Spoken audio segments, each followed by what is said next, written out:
kami. In your presence I am come. I am waiting for the kingdom, waiting for the kingdom come. In His name I find, in His name I find, in His name I find, in His name I sing, I find, in His name I sing, in His name I find, in His name I find the joy, His name I find the joy I seek.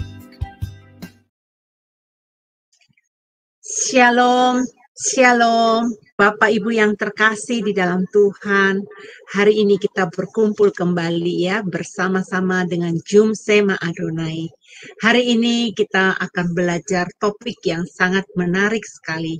Mungkin Bapak Ibu belum pernah mengikuti pelajaran ini ya, tetapi pelajaran hari ini akan mengedukasikan kita ya. Baik, saya menyapa Bapak Ibu dari New York. Saya percaya Anda di Indonesia saat ini waktu sudah larut malam, tapi saya menghargai sekali keinginan Ibu Bapak ya, Bapak Ibu untuk belajar tentang kebenaran firman Tuhan yang akan disampaikan oleh dosen kita yaitu Bapak Dedi Kurniawan. Saat ini Pak Dedi Kurniawan terpental lagi tapi tidak apa-apa, kita akan mulai langsung dengan acara kita ya. Doa akan dipimpin oleh saudara saya Bang Navape dan untuk Bang Navape kita persilakan untuk membawa doa pembukaan. Dipersilakan. Ya. Mari kita satu dalam doa. Suara saya terdengar? Terdengar sekali, jelas. Bapak yang di surga, terima kasih kalau pada malam hari ini di Indonesia dan pagi hari di Amerika, kami bisa berkumpul kembali untuk mendengarkan suara-Mu, mengetahui isi hati-Mu, agar kami menghadapi hari-hari yang semakin jahat ini, bisa bertambah kuat dan setia sampai pada akhirnya. Karena banyak sekali ujian, cobaan, godaan, bahkan hantaman bagi anak-anak Tuhan dimanapun berada, agar kami terhilang dari iman kepercayaan kami di dalam Kristus Yesus. Tapi malam hari ini, curahkanlah urapan-Mu, kuasa-Mu kepada kami, terutama hamba-Mu yang akan menyampaikan isi hati-Mu, agar apa yang disampaikan sesuai dengan apa yang Kau inginkan, agar kami semakin kuat dan bertahan dan terbebas dari jeratan ikatan dan juga penyimpangan-penyimpangan seksual. Terima kasih Bapa. Segala sesuatu yang kami pergunakan, baik alat-alat elektroniknya dan juga bahkan udara di sekitar kami, kami sepakat menutup bungkusnya dengan kuasa darah Yesus. Karena dengan kuasa darah Yesus, di situ ada damai sejahtera, sukacita, kelepasan, dan di mana ada kuasa darah Yesus, kuasa setan iblis manapun tidak bisa tembus perlindungan darah Yesus. Terima kasih Bapa. Kami serahkan sharing meeting kami hari ini di dalam tangan-Mu. Di dalam nama Yesus Kristus, nama yang penuh dengan kuasa dan mujizat, kami berdoa. Amin. Amin, amin. Terima kasih banyak untuk Brother Bang Navape ya, udah menyampaikan doanya kepada Tuhan dan terima kasih kehadirannya bersama-sama kami.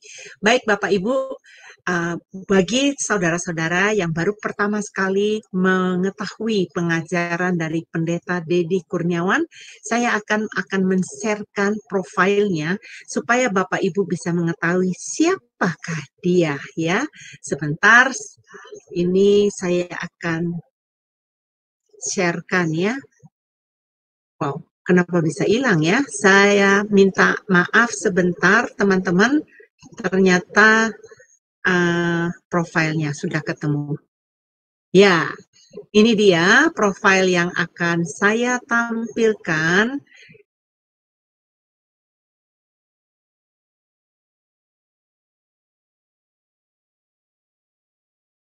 Salam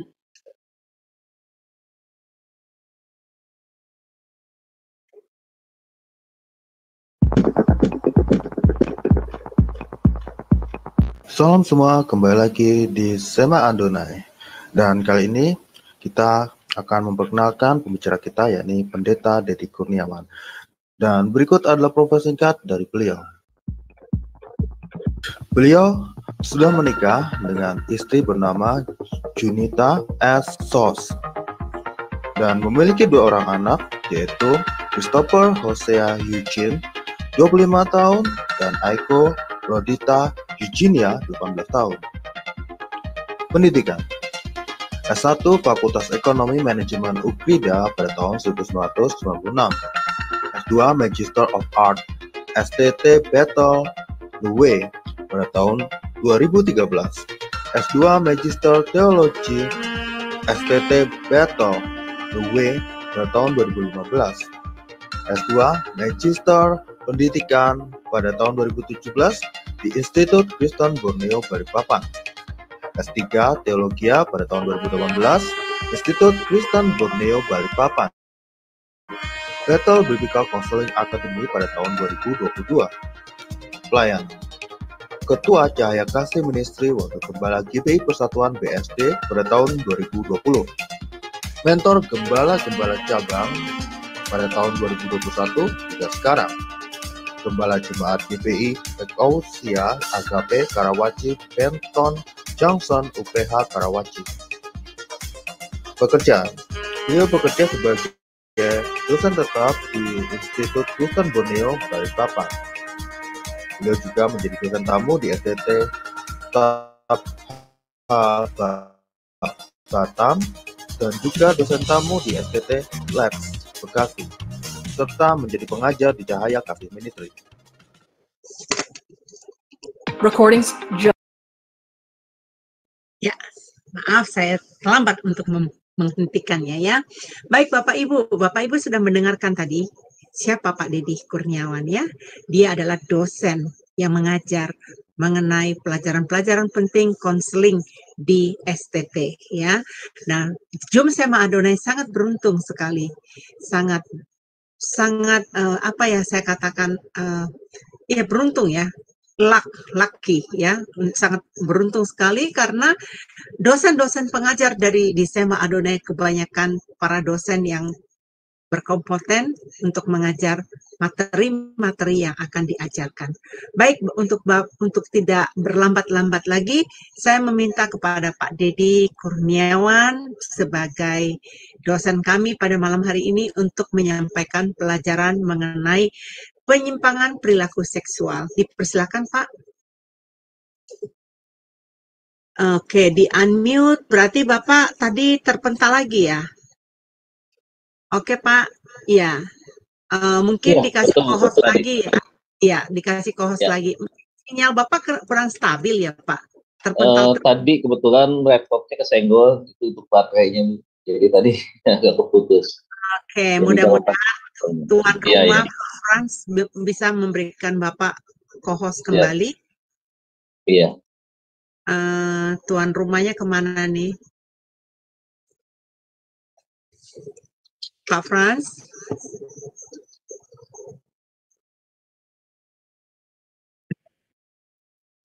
Oke, sudah kayaknya ya.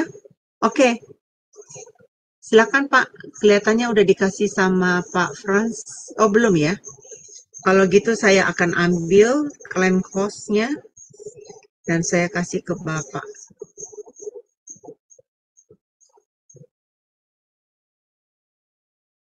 Maaf ya teman-teman yang terkasih di dalam Tuhan, Pak Dedi dari tadi ada masalah terus dia. Udah Pak, saya sudah berikan ini. Iya, baik Bu.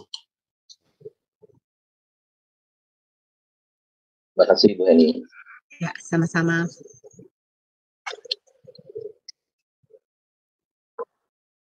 Nah, ya Bapak Ibu, selamat malam. Senang kali kita bisa jumpa kembali dalam seri yang pengajaran pastoral konseling.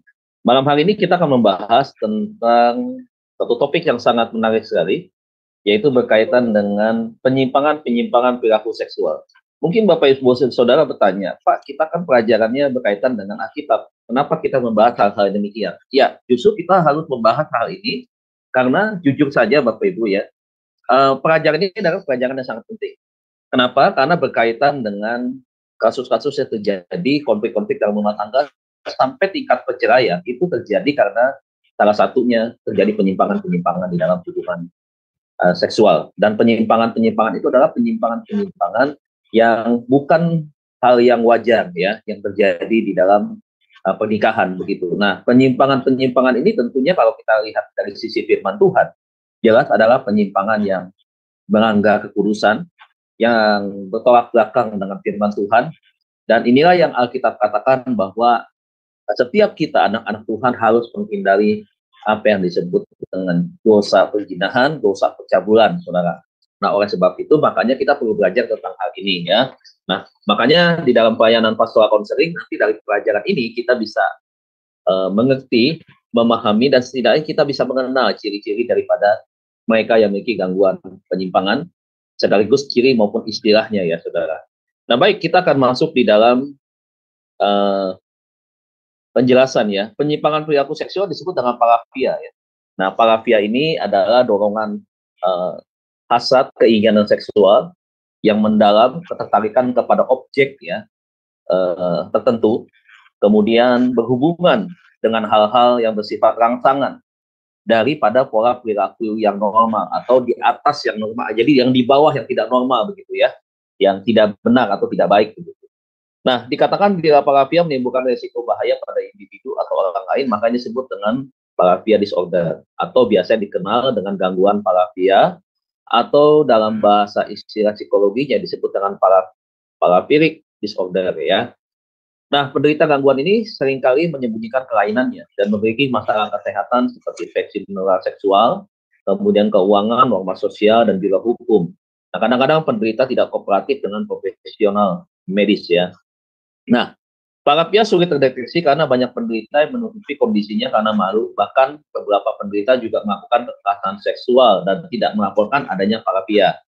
Kebanyakan pasien dengan parafia memiliki lebih dari satu jenis penyimpangan seksual. Nah, tolong saudara amati, dikatakan bahwa orang yang punya parafia itu penyimpangannya bukan satu penyimpangan seksual atau hanya satu penyimpangan seksual, tidak, tetapi dia bisa punya penyimpangan-penyimpangan yang lain. Nanti kita akan pelajari.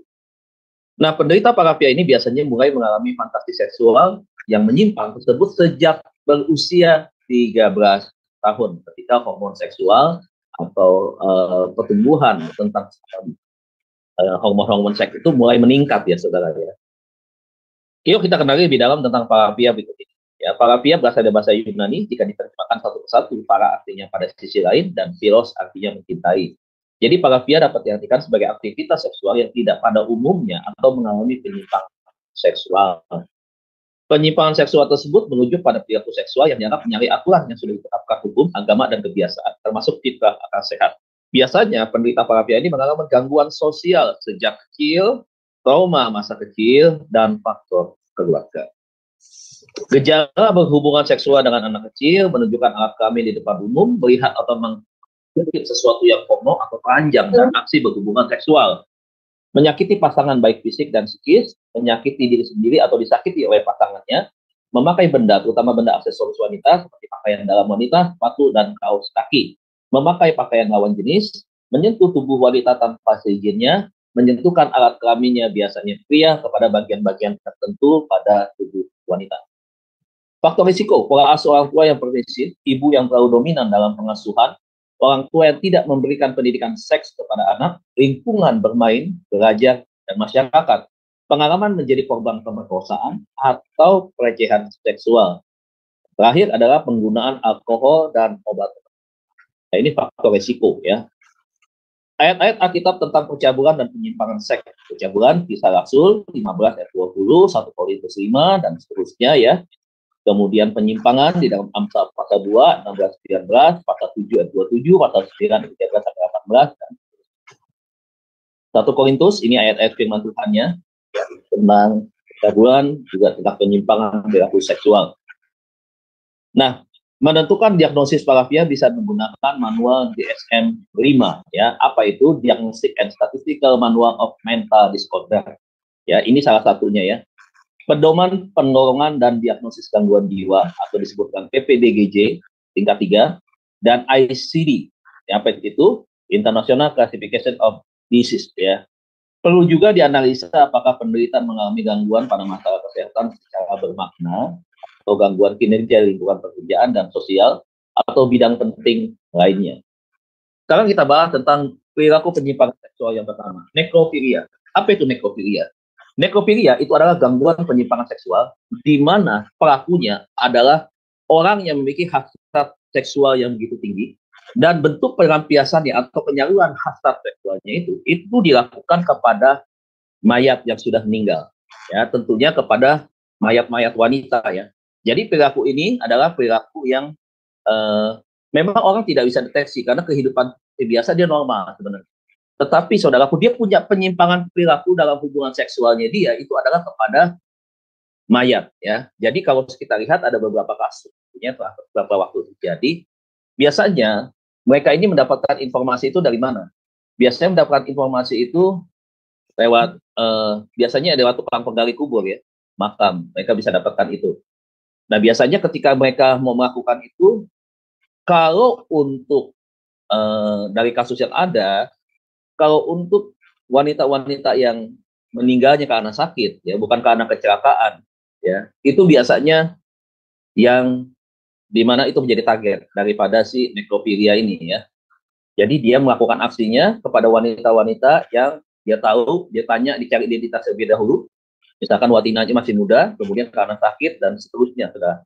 Nah, bagaimana caranya? Biasanya memang agak sulit kalau untuk yang memakamkan jenazah itu menggunakan peti. Biasanya mereka agak sulit, ya. Seringkali mereka melakukan itu kepada orang yang dimakamkan, biasanya tidak menggunakan peti. Nah, kapan itu dilakukan? Biasanya dia di tengah malam, ya. Menjelang pagi, biasanya dia bisa melakukan itu ketika kuburannya masih baru, ya. Dia bisa menggali itu, kemudian dia mengeluarkan mayat itu, dan dia menyubuhi di tempat. Dan dia bisa mendapatkan kepuasan itu di situ. Yang kedua, saudaraku, dia juga bisa melakukan itu, ya, ketika dia bisa saja, ya, bekerja sama dengan biasanya tukang mandiin mayat di rumah sakit. Jadi mereka bisa melakukan itu. Nah, ada beberapa kasus yang terjadi adalah pernah pada waktu itu dia itu di rumah duka, saudaraku. Jadi di rumah duka ketika ada mayat yang datang gitu, ya, kemudian dimandikan dan seterusnya itu, nah dia bisa kerjasama itu dengan orang yang ngurus jenazah itu, dan kemudian dia melakukan hasrat seksualnya kepada mayat. Nah, bisa nggak ini terjadi ya dengan perilaku psikopat? Bisa terjadi ya, psikopat. Karena psikopat ada gini juga, ada dia melakukan hubungan seksual itu, tetapi ketika setelah dia puas membunuh lawan jenisnya, setelah lawan jenisnya dibunuh, kemudian dalam keadaan mati misalkan, nah dalam waktu beberapa jam begitu ya, sampai sebelum dia buang itu mayat, dia bisa melakukan itu berkali-kali. Nah, ini adalah gangguan penyimpangan perilaku seksual yang pertama, ya, nekrofilia. Senang melakukan hubungan seksual, dan ini udah kontak kelamin, saudara, ya, kalau di dalam nekrofilia. Jadi dia melakukan kepuasan itu ketika dia melakukannya dengan mayat. Kemudian yang kedua, saudara, disebut dengan pedofilia, ya. Pedofilia ini masuk dalam DSM-5. DSM-5 tadi ya, kita sudah belajar tentang diagnostik, ya, statistical, tentang berkaitan dengan mentality, ya, atau kelainan penyimpangan perilaku. Nah, pedofilia ini kita tahu bahwa terjadi penyimpangan perilaku seksual di mana pelakunya itulah senang melakukan hubungan seksual, ya, melakukan hubungan badan itu kepada wanita, anak-anak yang berusia di bawah belasan tahun, ya, belasan tahun seperti itu. Nah, biasanya memang kebanyakan pelakunya adalah pria, gitu. Kemudian yang berikutnya adalah zoofilia. Nah, zoofilia ini adalah perilaku penyimpangan seksual di mana pelakunya, entah itu laki-laki atau itu perempuan, dia terobsesi, ya, memiliki hasrat seksual yang tinggi, dan akhirnya dilampiaskan itu kepada binatang. Ya, dilakukan dengan binatang. Nanti kita akan bahas apa perbedaan zoofilia dengan bestiality. Kalau zoofilia, saudaraku, orang yang punya penyimpangan perilaku ini, dia melakukan hubungan seksual itu kepada binatang karena dia sayang kepada binatangnya. Sehingga terjadi rasa cinta, rasa sayang. Nah, tanpa dia sadar, dia melakukan itu. Kontak kelamin, saudara, ya, melakukan hubungan seks dengan binatang. Nah, saudara bisa bayangkan ini sudah abnormal ya, sudah sangat-sangat tidak normal. Dan Alkitab berkata di dalam kitab Imamat, yang berhubungan dengan binatang harus mati. Harus mati, artinya suatu kenajisan, kejijikan di mata Tuhan, begitu. Ya, suatu pelanggaran bukan hanya moralitas, tetapi juga pelanggaran secara hubungan kepercayaan iman dengan Tuhan, begitu. Nah, jadi zoofilia itu adalah rasa cinta, kemudian melakukan hubungan seksual. Saya selalu bilang kepada anak-anak kita di rumah, ya, Bapak Ibu, kalau Anda orang yang aktivitas setiap hari jalan di rumah, Anda memberikan kepada anak Anda, ya, entah itu anjing, ya, biasanya anjing, ya, anjing, kucing, begitu ya, untuk bermain-main misalkan, menemani anak kita di rumah. Ya, hati-hati Bapak Ibu, ketika dia kunci pintu di kamar, dia berduaan dengan binatang di sana, karena dia sayang itu binatang, kemudian lawan jenis, mungkin anak kita bisa saja perempuan, atau anak kita bisa saja laki-laki, kemudian hewannya itu juga beda jenis, gitu ya, misalkan dengan yang anak laki, misalkan hewan peliharaannya betina, kemudian yang perempuan misalkan hewan peliharaannya jantan. Udahlah, hati-hati ketika anak-anak di bawah usia belasan tahun, ketika dia nyaman tidur dengan hewan, kemudian tanpa dia sadar, ya, ada gerakan-gerakan dan namanya binatang, saudaraku, ya. Kalau binatang yang jantan itu kadang-kadang ada libido tertentu kan, ada keinginan. Mohon maaf aja, kadang-kadang anjing nih punya libido tinggi, ya, terhadap ingin kawin misalkan gitu. Saudara bisa lihat kaki kita aja nih, laki-laki kadang-kadang dia bisa melakukan itu, ya, gerakan-gerakan ingin kawin seperti itu. Nah, kalau misalkan kita nggak awas ya, kita satu kali bisa saja Bapak Ibu, ya, bisa saja anak-anak kita ketika tersentuh pada bagian-bagian tertentu, ya, menimbulkan rangsangan tanpa dia sadar, dia bisa melakukan itu.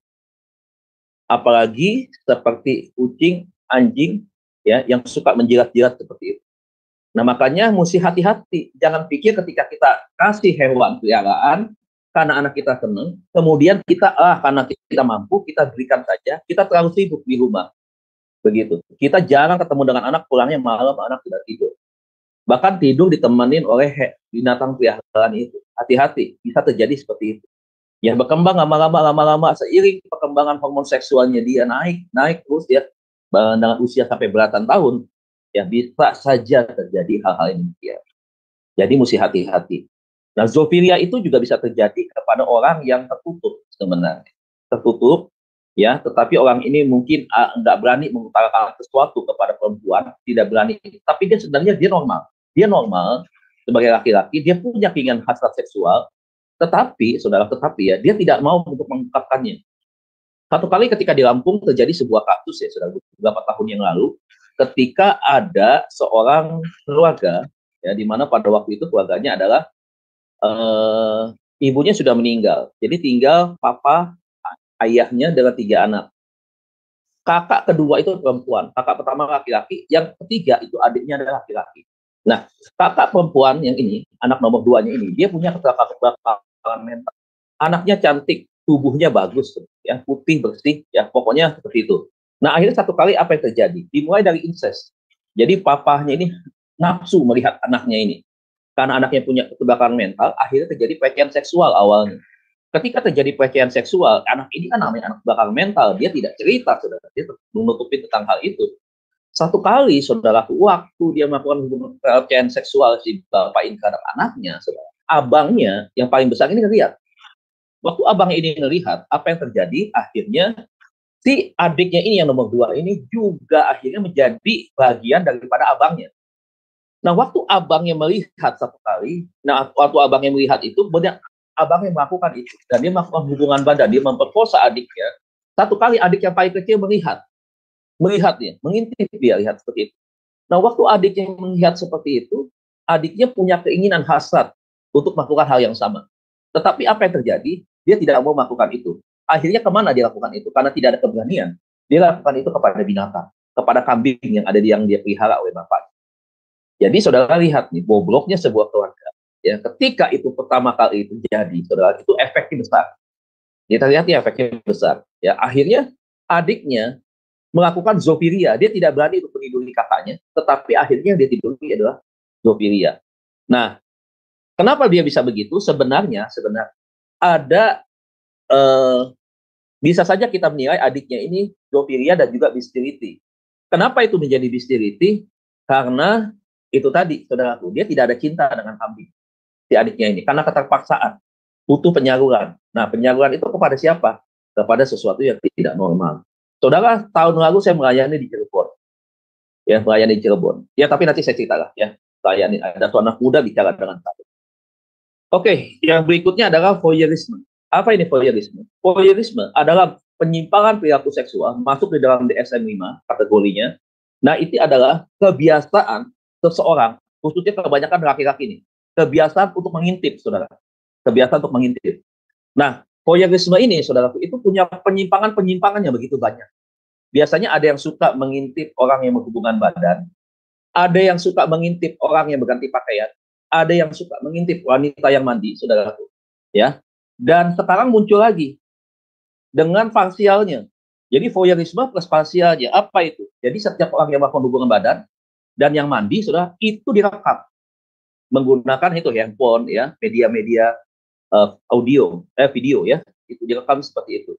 Nah, voyeurisme ini banyak sekali terjadi. Voyeurisme sekarang ini sudah masuk ke masyarakat lewat umum, ya. Lewat apa? Toilet-toilet umum, saudara. Pertama kali terjadi di Jepang, ya. Jepang, masyarakatnya banyak sekali yang menderita penyimpangan perilaku seksual. Mereka itu bisa melakukan itu dengan cara apa? Dengan cara ke toilet-toilet wanita. Mereka pasang kamera disebut dengan voyeur, judulnya, saudara. Apa kamera ya namanya? Spy cam kamera.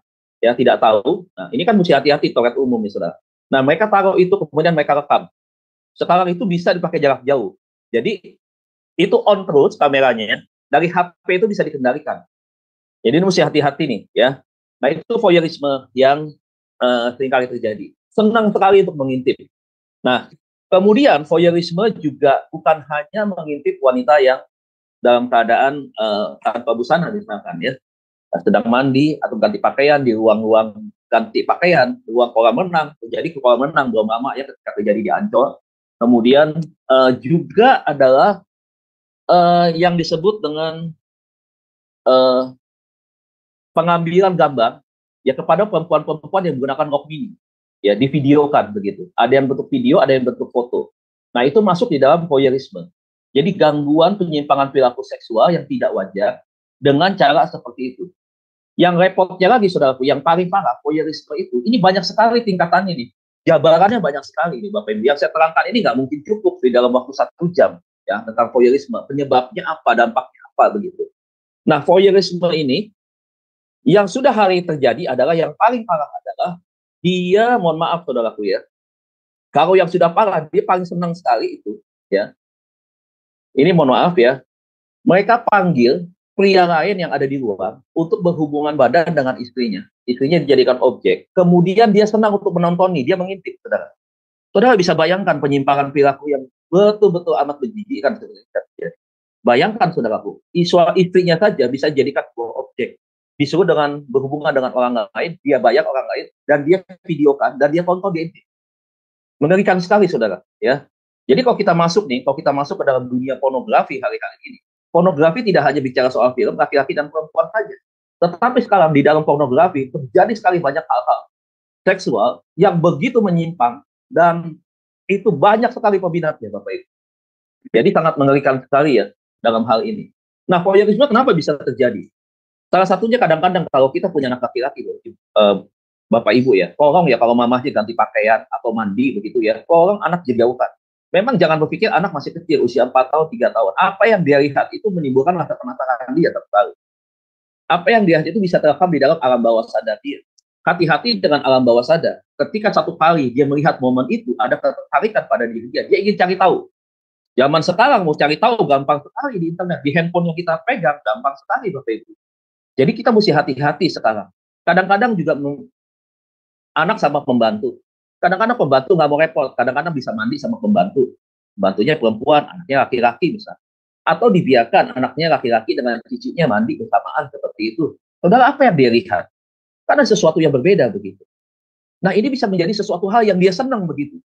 Nah, satu kali akhirnya terjadi penyimpangan perilaku yang seperti itu. Bisa terjadi begitu. termasuk juga mohon maaf ya. Makanya kenapa orang tua, mama dan papa harus tidur walaupun anak masih kecil, sebaiknya di kamar sendiri, jangan digabung. Begitu. Sebab kalau sampai ya aktivitas rutin hubungan suami istri terlihat oleh anak, terendus dan terintip oleh anak, ya ini nanti akan berbahaya secara kejiwaan ini anak. Makanya jangan anggap sepele Bapak Ibu, jangan anggap sepele. Jangan hal-hal yang sepele ini kita biasakan, tetapi itu akhirnya menjadi dosa yang sangat menjijikkan di mata Tuhan. Ya, nah ini yang harus kita tahu tentang voyeurisme.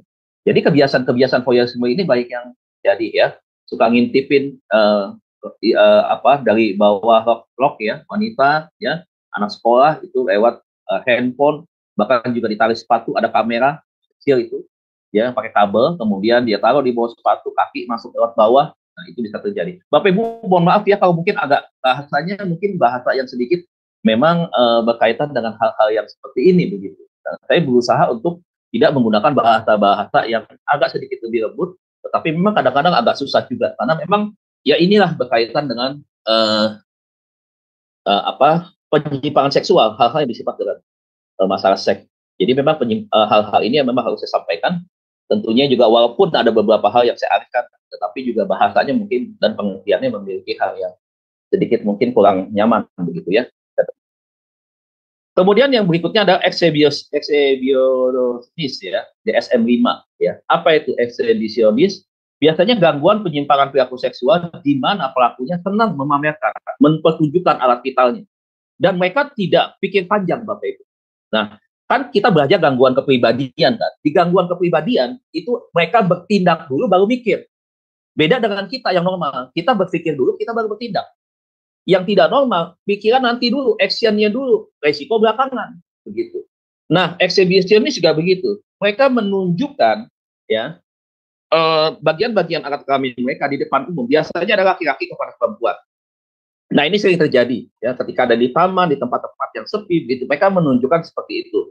Dan si pelaku itu merasakan kepuasan seksual yang tinggi ketika dia bisa memperlihatkan itu kepada lawan jenisnya. Tentu saja saudaraku, di satu pihak si korban, si wanita ini akan mengalami tekanan psikologis yang tidak ringan tentunya, yang cukup berat ya, akan menimbulkan ketakutan begitu. Mungkin juga menuju kepada trauma itu akibat peristiwa yang seperti itu.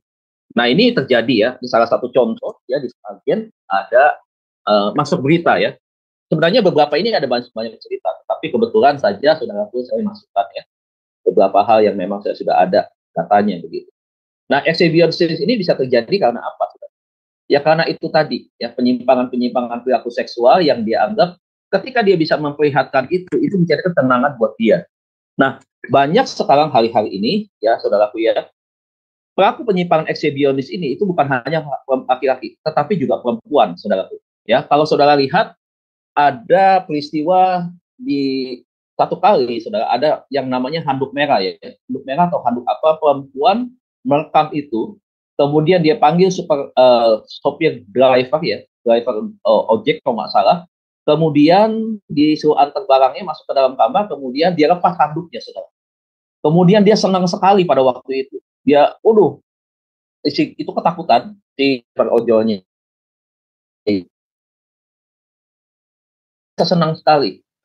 Nah, kalau udah seperti ini, saudara, ya ini adalah bentuk penyimpangan menyimpang begitu. Entah laki-laki, sekarang perempuan juga mengidap hal seperti itu, saudaraku. Nah, anak kecil juga hati-hati, saudaraku ya. Hati-hati kalau misalkan dia buang air kecil, ajarkan dia untuk di tempatnya dengan baik. Jangan di depan umum, di pinggir jalan. Memang masih kecil, saudaraku. Tetapi ketika dia atau obsesi sesuatu, misalkan ketika dia buang air kecil di jalan begitu, misalkan dia melihat wanita ya lawan jenis begitu ya, kemudian dia merasa ketika dia bisa memperlihatkan itu, kemudian dia merasa senang, dia tidak merasa malu di sana. Hati-hati Bapak Ibu ya, nanti akan menyebabkan satu kali ketika dia besar dia akan memiliki gangguan perilaku penyimpangan seksual dengan exhibitionis ini. Jadi mesti hati-hati juga di dalam hal yang kecil. Kita harus lebih banyak kita berpikir sekarang ya untuk jangan ceroboh di dalam bertindak.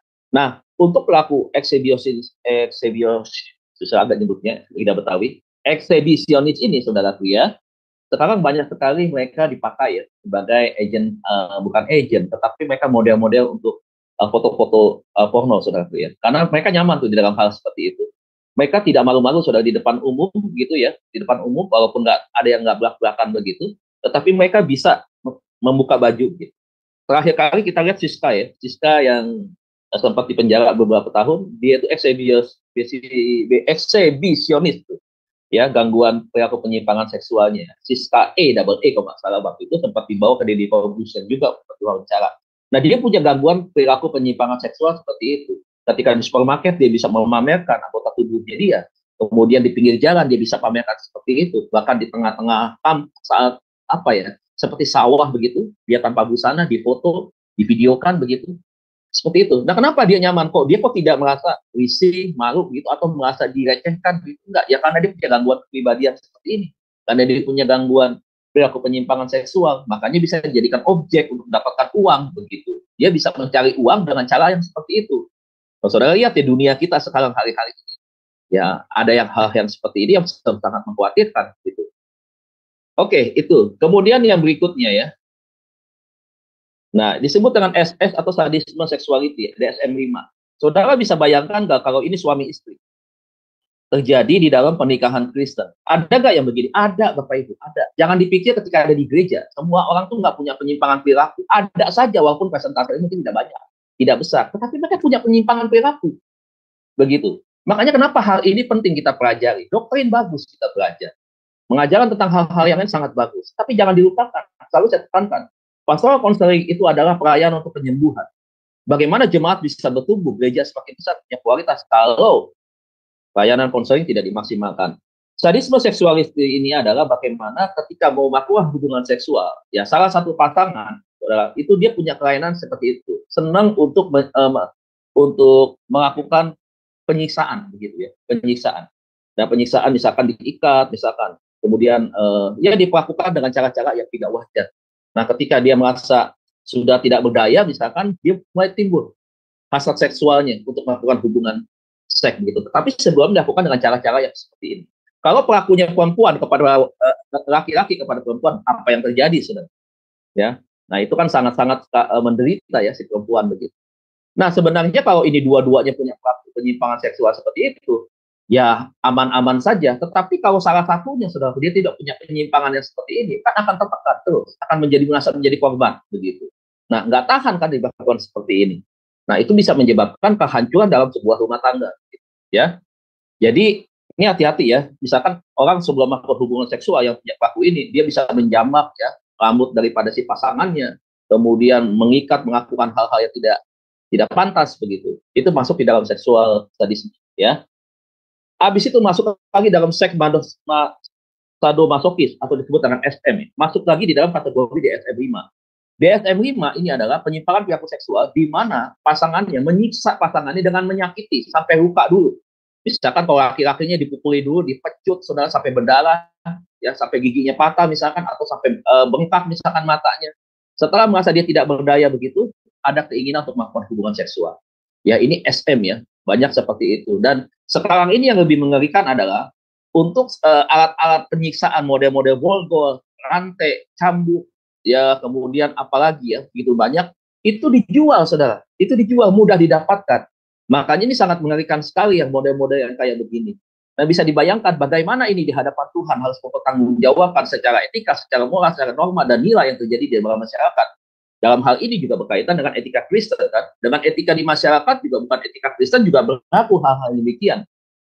Nah, inilah bagian daripada pastoral counseling. Saya yakin Bapak Ibu ya, pelaku penyimpangan seksual ini mereka bisa ditangani.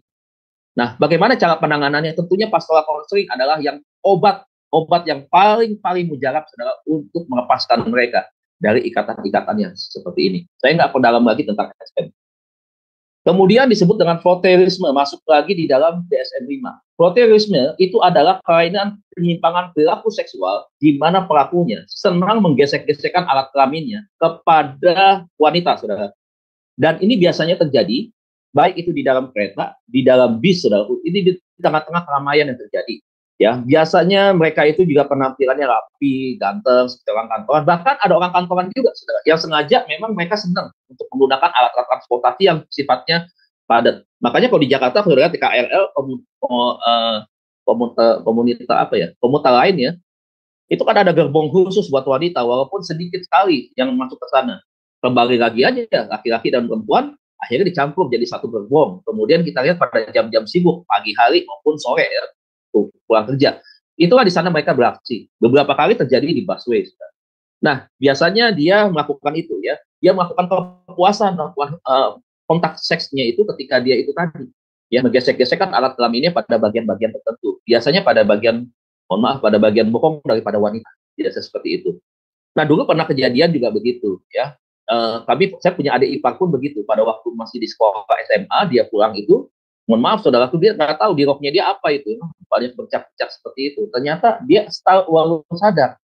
Waktu dia naik dari Seripi, saudara, ya waktu dia dari Petamburan, kemudian ada yang naik dari Seripi sampai Ciputat, itu ternyata adalah orang yang punya gangguan penyimpangan perilaku seksual yang disebut dengan floterisme, ya seperti itu. Nah, saudara, kita bisa melihat nih kurang lebih gambarannya daripada penyimpangan perilaku seksual seperti ini ya Bapak Ibu ya. Dan kita belum membahas secara lebih mendalam khusus penyimpangan perilaku. Tetapi ini gambarannya kurang lebih ya. Kemudian transvestitisme, yaitu masuk dalam DS5 juga, adalah laki-laki atau kebaliknya perempuan yang senang menggunakan aksesoris perempuan, penampilan seperti perempuan, padahal dia adalah laki-laki, begitu ya. Dia senang sekali, gitu. Dia menggunakan aksesoris yang sama dengan tokoh idolanya, misalkan. Dia menggunakan anting yang dia punya mungkin lebih daripada satu, dan dia senang memamerkannya di depan umum, begitu. Nah, ini transvestitisme, ya. Nah, bestiality ini apa? Bestiality itu adalah kontak hubungan seksual, ya, di mana pelakunya melakukan hubungan seksual, ya, dan menjadikan hewan, ya, itu hanya sebagai alat pelampiasan nafsunya. Saya lupa menampilkan yang namanya orangutan yang namanya poni. Saudara bisa buka di Google, orangutan namanya poni pernah dijadikan sebagai seperti wanita penghibur, saudara, ya. Di Kalimantan nih, orang hutan betina, kulit bulunya digundulin semua, digunting semua, dibikin halus semuanya sampai itu tadi, ya, dijadikan objek hawa nafsu seksual dan sama dibayar dan terima uang, saudara. Jadi ada mengeksploitasinya begitu. Dan saudara, saya mikir, aduh betapa menjijikannya ya. Itu yang datang, yang memakai jasa dia itu juga orang yang nggak normal, saudara. Mengerikan sekali, ini lebih parah daripada Sodom dan Gomora. Kita hanya terfokus kepada LGBT sebenarnya hari ini. Walaupun LGBT masuk di dalam penyimpangan perilaku seksual. Tetapi saudaraku, ini lebih sangat-sangat menjijikan sekali. Jadi bestiality ini dia mendapatkan kepuasan seksual ya dengan cara berhubungan kontak fisik dengan hewan ya. Kemudian setelah itu sudah selesai. Tidak ada rasa cinta. Itu bestiality. Kalau zoofilia itu ada rasa cinta gitu. Ada rasa cinta. Nah, jangan juga kita mencurigai ada orang yang tidak menikah tetapi pelihara hewan banyak, itu juga tidak baik. Nggak boleh, saudara. Ya, kita mencurigai seperti itu. Tetapi kita juga perlu waspada. Hati-hati, kecintaan yang berlebihan, ketika orang normal punya hasrat seksual, ya akhirnya tidak ada pasangan yang sesama, misalkan begitu, yang memang Tuhan izinkan, misalkan di dalam hubungan pernikahan yang jelas, begitu, akhirnya bisa melakukan hasratnya kepada bentuk-bentuk penyimpangan kepada yang tidak lazim, begitu. Nah, saya ketika di Cirebon, ada seorang anak muda ketika saya mengajar tentang bentuk-bentuk penyimpangan perilaku seksual sebenarnya, tiba-tiba ada yang datang kepada saya tanpa malu-malu. Saya salut banget dengan itu anak. Dan dia cerita, saudara. Dia cerita kepada saya bahwa, Pak, saya Bapak tunjuk. Yang tadi Bapak jelaskan, dia bilang gitu. Dia mesti cerita sama saya. Nah, dia punya penyimpangannya seperti itu. Dengan cara apa? Dia beli ayam, Pak, Bu. Jadi melalui ayam. Jadi kalau ayamnya sudah sampai mati gitu, mati lemas, akhirnya dia potong ayamnya, dia masak. Jadi dia beli ayam sekitar 40.000, 50.000 begitu ya. Kalau hasrat seksualnya dia memuncak, ya dilakukan dengan cara itu. Ya. Jadi yang selama ini kan kita hanya berpikir penyimpangan seks itu kan, hasrat seks itu kan biasanya lewat masturbasi dan onani begitu kan. Ternyata bukan itu, Bapak Ibu. Bisa juga dilakukan kepada hewan. Ya, bisa dilakukan. Nah, itu tadi masalah yang kita kembali kepada Kalimantan tadi, ya, melakukan yang namanya poni, itu adalah salah satu yang disebut dengan bestiality. Ya, dan pelakunya itu pelaku yang nggak normal juga itu, yang memakai jasa dia. Nah, jadi satu kali saya bicara lagi kembali kepada anak yang di Cirebon ini, saya bilang, ya saya sudah bertobat, tapi Pak, saya udah nggak gitu. Ya udah, kita ajak, kita arahkan, kita doakan pelepasan, dan kita ikuti tahapan-tahapan ya di dalam kebiasaan-kebiasaan yang lama itu.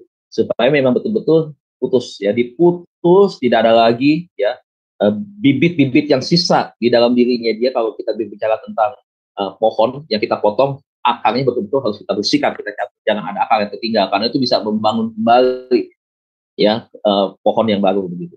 Jadi kita bereskan itu semua, kita putuskan. Nah, ini bestiality. Jadi mesti hati-hati ya, hati-hati. Nah, fetitisme ini ada dua.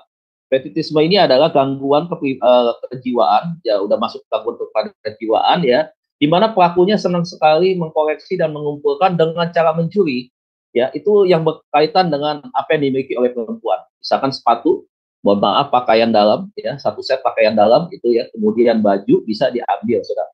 Nah makanya saudara kita bisa melihat ada kasus-kasus ada pencuri yang mengambil pakaian dalam dari jemuran misalkan begitu.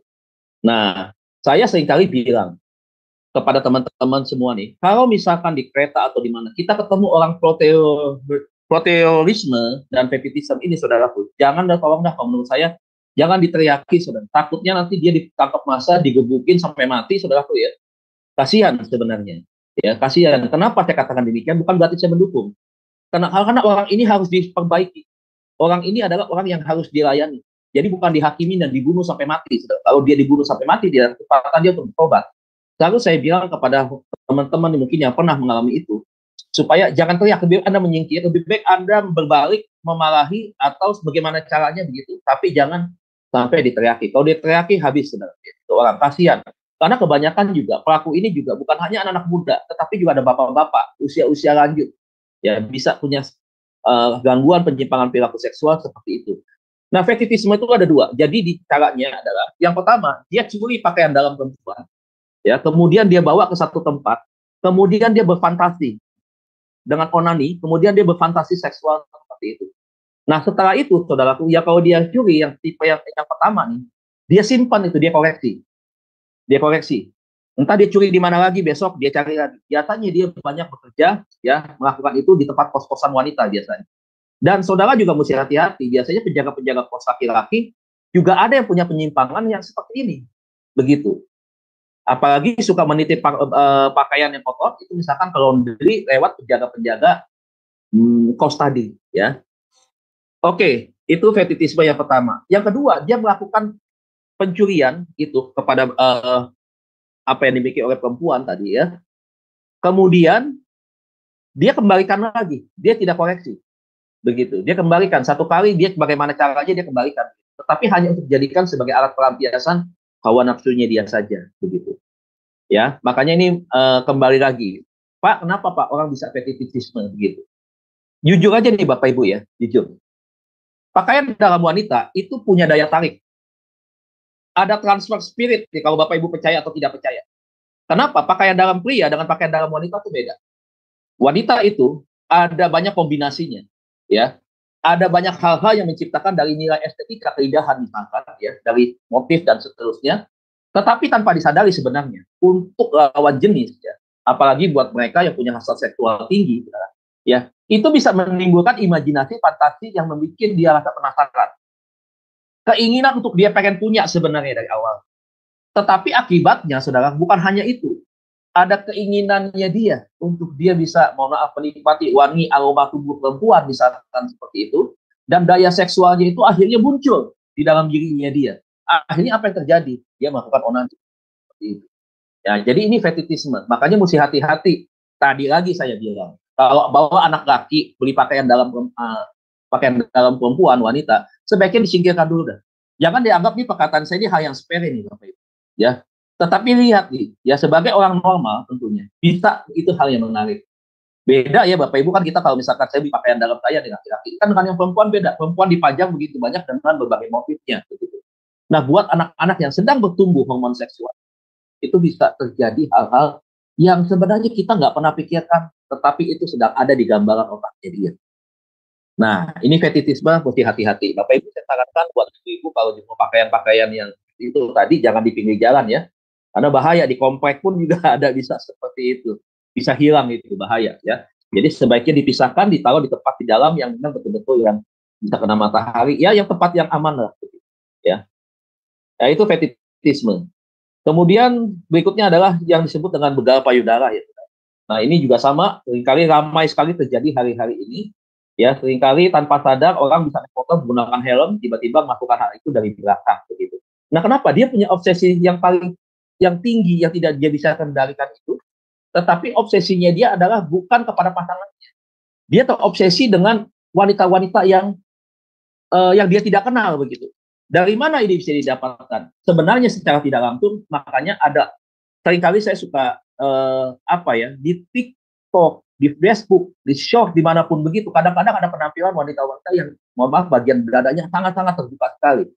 Nah, itu menantang sebenarnya, menantang untuk orang berimajinasi, memberikan orang daya hayal yang tinggi. Nah, buat mereka tidak bisa mengendalikan hawa nafsunya, makanya mereka bisa bertindak. Dan yang dia lihat itu adalah yang dia bayangkan.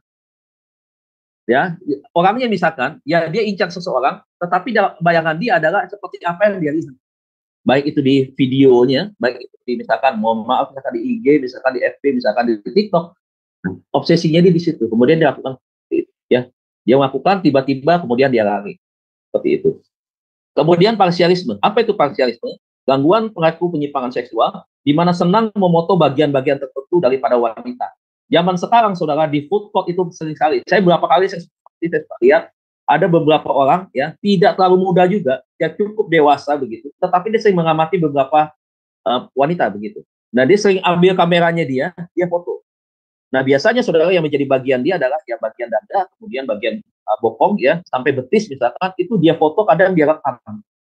Nah, di handphonenya dia biasanya kalau parsialisme ini biasanya dia expose. Yang pertama itu dia expose, yang tipe pertama tuh dia expose, dia share, entah itu di mana, di media sosial, tadi Twitter kan atau di mana kan, dia share itu. Yang kedua adalah dia koreksi, begitu. Jadi dia koreksi, dia senang foto-fotokan seperti itu. Yang pinggulnya dia foto, yang bagian belakang dia foto, begitu. Nah, dia senang, candid sebenarnya, tetapi yang dia foto itu adalah hal-hal yang bersifat rangsangan seksual. Nah, ini kan seringkali terjadi seperti itu ya. Ada banyak ya orang yang pakai celana jeans, legging dan seterusnya difoto pada bagian belakang, bagian depan, samping misalkan ya, itu dia koreksi sama dia. Nah, ini parsialisme. Saya nggak tahu nih berapa banyak ya yang pernah menjadi korban ya. Kan kita bisa saja antri di pakai fried chicken misalkan, begitu banyak orang yang duduk, kita bisa menjadi korban yang misalkan seperti itu tanpa kita sadari. Karena kita mau present handphone satu-satu kan tidak mungkin. Tetapi ini banyak yang terjadi hari-hari ini, sangat-sangat banyak terjadi. Anak-anak muda pun demikian ya.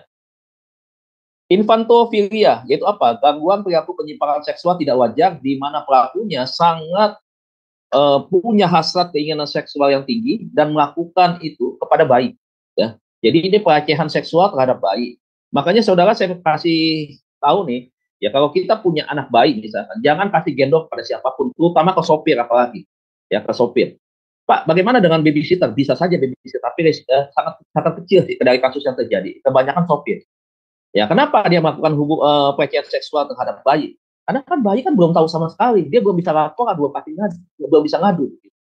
Sementara kan mungkin kita berpikir, Pak, iya sih, ya kan, sopir udah dewasa begini. Ya kita nggak tahu apa itu. Ya kita berpikir, biasa-biasa aja, aman. Padahal tadi terjadi pelecehan seksual terhadap bayi, dan mereka senang melakukan itu ya terhadap bayi. Nah, jadi orang yang punya perilaku penyimpangan seksual, nah dia senang itu terhadap bayi, anak-anak bayi ya. Jadi ada seperti senang anak kecil begitu. Padahal bukan senang anak kecil. Ada udang di balik batu tentang hal itu. Incest kita tahu hubungan seksual ya, sedarah ya, bisa saja ibu dengan anak kandung, bisa saja kakak beradik kandung. Ya kita udah tahu itu semua ya. Nah, kronopilia itu apa? Kronopilia adalah gangguan pelaku penyimpangan seksual di mana pelakunya itu senang kepada lawan jenis dengan usia tertentu.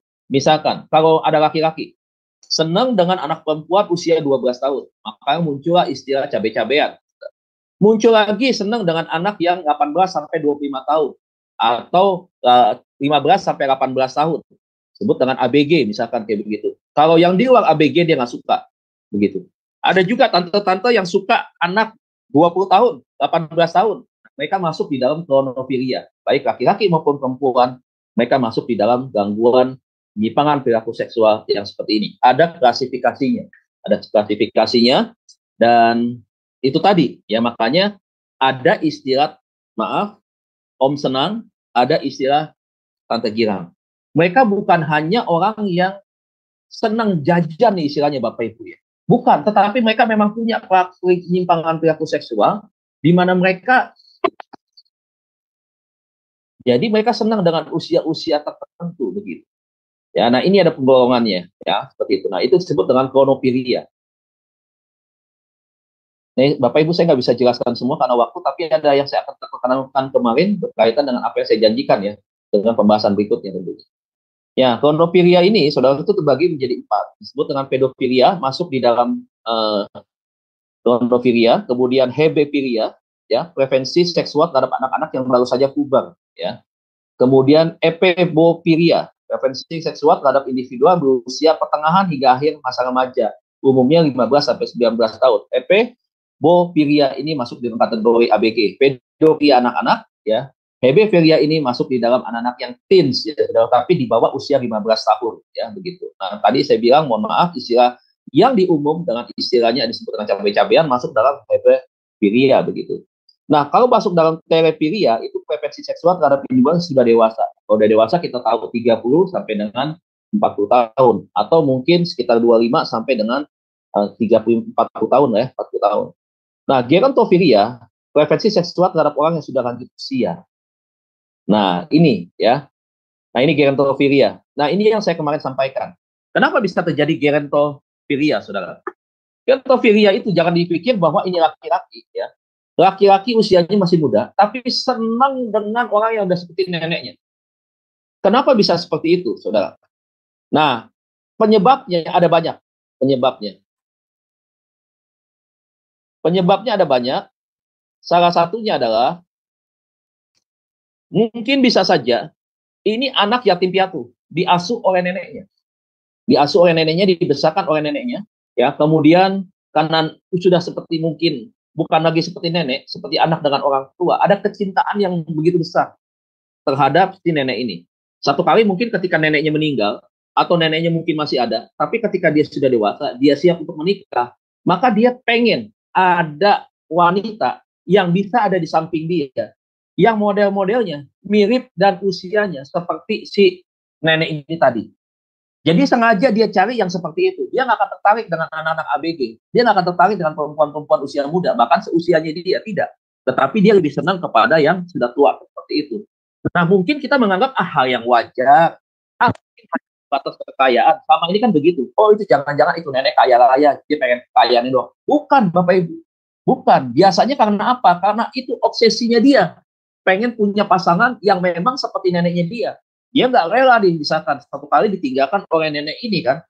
Nah, dia masih ingin mau cari pengganti supaya memang bisa betul-betul dia mendapatkan perhatian yang sama, kasih sayang yang sama, dan memang sudah ada rasa cinta dalam dirinya dia. Akhirnya seperti itu. Kalau yang bukan neneknya, ya dia kawin, dijadikan istri sama dia, begitu. Nah, akhirnya menikah. Nah, bahkan kasus terjadi di beberapa berita yang jadi di Indonesia tuh banyak sekali. Salah satunya ini nenek ini nih, ya. Tapi nenek ini sudah meninggal nih kemarin, kalau nggak salah nih sudah meninggal. Nah, nanti coba lihat ya saudaraku, kalau dia belum disembuhkan ya, dia cari akan aja yang begini lagi, ya. Gerontofilia namanya, ya. Jadi senang dengan yang seperti itu, usianya jauh di atas. Kemudian saudara, ini ya, gerontofilia itu karena beberapa hal. Ya, saudara lihat yang titik-titik ini, hubungan dengan ayah atau ibu yang tidak ideal atau tidak terpenuhi. Jadi akhirnya pola asuhnya kepada pola asuh nenek. Makanya di pola asuh juga kita harus perhatikan betul di dalam keluarga. Makanya ini sangat-sangat berkaitan Bapak Ibu dengan keluarga lagi sebenarnya. Ya. Kemudian yang kedua, kurang mendapat perhatian ketika usia kanak-kanak dan remaja. Orang tuanya misalkan satu kerja di luar negeri misalkan. Ibunya di rumah misalkan, tapi ibunya juga bekerja, jarang pulang, atau mungkin ibunya sudah tidak ada suaminya meninggal misalkan, atau ayahnya gitu, dan ibunya harus kerja pergi ke Arab Saudi misalkan. Nah, dia ditinggal sama neneknya, nah, itu bisa jadi seperti itu. Pengalaman yang menyakitkan ketika membangun hubungan dengan teman sebaya, ditolak berkali-kali dengan teman-teman sebayanya gitu. Tetapi ketika ditolak, ada figur sosok yang bisa menjadi penasehat buat dia, dan penasehatnya itu adalah neneknya misalkan, orang yang usianya jauh lebih tua. Nah, disitulah hasrat untuk dia bisa berhubungan dekat, bisa nyambung begitu, akhirnya dengan orang yang seperti itu. ya, yang usianya seperti neneknya. Kemudian ketidakmampuan untuk membangun hubungan jangka panjang dengan teman sebayanya, otomatis nggak bisa dia. Dia hanya membangun hubungan, itu pun hubungannya nggak bisa banyak, panjang, dan tidak bisa 100% seperti orang normal rata-rata begitu. Jadi tetap saja, kalaupun dia berteman punya teman sebaya, tetapi hubungan jangka panjang dia lebih nyaman jika dia dengan orang yang sangat-sangat usianya lebih jauh daripada dia. Kepercayaan diri yang rendah itu bisa terjadi tapi jarang. Pengaruh film porno juga bisa terjadi. Ya, terobsesi, terbayang-bayang terus gitu. Ya, dengan itu tadi bisa terjadi ya. Percaya tidak percaya, saudara, kita harus percaya bahwa ada transfer spirit ya ketika kita menonton film-film yang seperti itu. Yang terakhir adalah orang lain dalam keluarga. Misal ART, pembantu rumah tangga.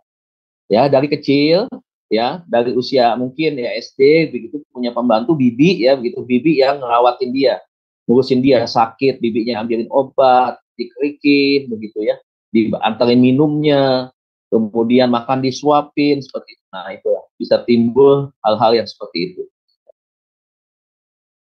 Nah, Oedipus kompleks. Nah, ini yang saya mau sampaikan.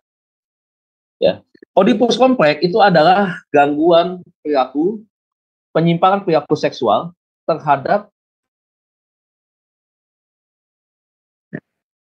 terhadap wanita yang lebih senior, tetapi tidak sampai kepada itu tadi yang gerontodontofilia ya, kepada usia yang sangat-sangat lanjut.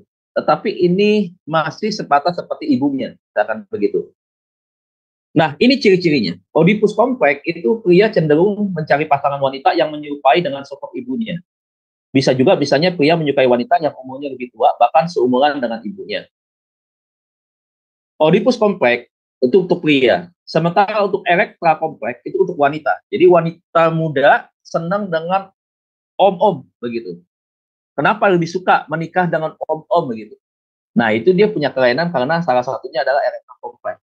Gitu. Dia senang banget begitu ya dengan sosok figur laki-laki yang usianya cukup senior. Yaitu situasi psikologis di mana seorang memiliki keinginan alam bawah sadar untuk memiliki hubungan seksual dengan orang tua yang berlawanan jenis. Pada erekta kompleks, contohnya tertarik dengan sosok ayah, pada Oedipus kompleks tertarik pada sosok ibu. Biasanya kondisi ini terkait dengan masa perkembangan orang tersebut di masa kanak-kanak. Saya ulangi lagi, biasanya kondisi ini terkait dengan masa perkembangan orang tersebut di masa kanak-kanak. Jadi Bapak Ibu jangan anggap sepele masa kanak-kanak anak-anak. Ya, jangan pikir dia belum tahu apa-apa. Dia masih anak-anak. Seringkali orang jadul ngomongnya begitu. Tetapi sekarang fakta membuktikan justru muncul di kemudian hari dimulai daripada masa kanak-kanak, saudara ya. Nah, resiko yang bisa mungkin terjadi satu kali. Makanya ada menantu selingkuh dengan mertua. Loh, kenapa bisa begitu, Pak? Lihat saja kalau dia mantunya laki-laki, mertuanya itu perempuan, otomatis dia mengalami gangguan kepribadian Oedipus kompleks. Ya. Bisa bukan hanya dengan mertua, bisa juga nggak dengan orang yang bekerja di rumah itu, bisa juga nggak dengan orang yang kakak dari mertuanya, bisa juga nggak dengan tantenya, ya bisa saja, pokoknya usianya lebih tua begitu, tetapi tidak tua-tua rentah banget. Ya, nah bisa nggak yang perempuan ini dengan papa mertua, ya bisa terjadi. Begitu, makanya salah satunya gangguan-gangguan ini kalau tidak diberesin Bapak Ibu bisa menimbulkan masalah di dalam pernikahan. Bisa menimbulkan masalah yang serius. Ya, kita sudah lihat banyak kasus lah. Ya, ada kasus sampai ke media begitu. Tapi kebanyakan kalau udah intern rumah tangga begini nggak mau diekspos di media. Malunya itu bukan main. Jadi sebenarnya kasusnya banyak, tetapi tidak diekspos. Kenapa? Diselesaikan dengan kekeluargaan. Karena yang malunya itu. Apalagi kalau terjadi pada satu keluarga yang sudah melayani di gereja. Ya ampun, saudara. Bagaimana dia bisa menahan malunya itu? Itu kan nggak bisa. Nah, Bapak Ibu, saya mau saksikan, saya ini dulunya saya masuk di dalam kategori ini, Oedipus kompleks. Ya, Bapak Ibu ya. Tapi saya tidak melakukan hubungan seksual. Tetapi saya terobsesi, ya, punya hasrat keinginan yang besar ketika saya itu tadi, ya, senang wanita yang kalau sekarang ini masih tante-tantean, usia 40-an, 40, 50-an, 60 masih mbak begitu ya. Dulu nih Bapak Ibu ya. Tapi sebelum saya jelaskan, kita lihat ini dulu, udah takut materinya kelewat.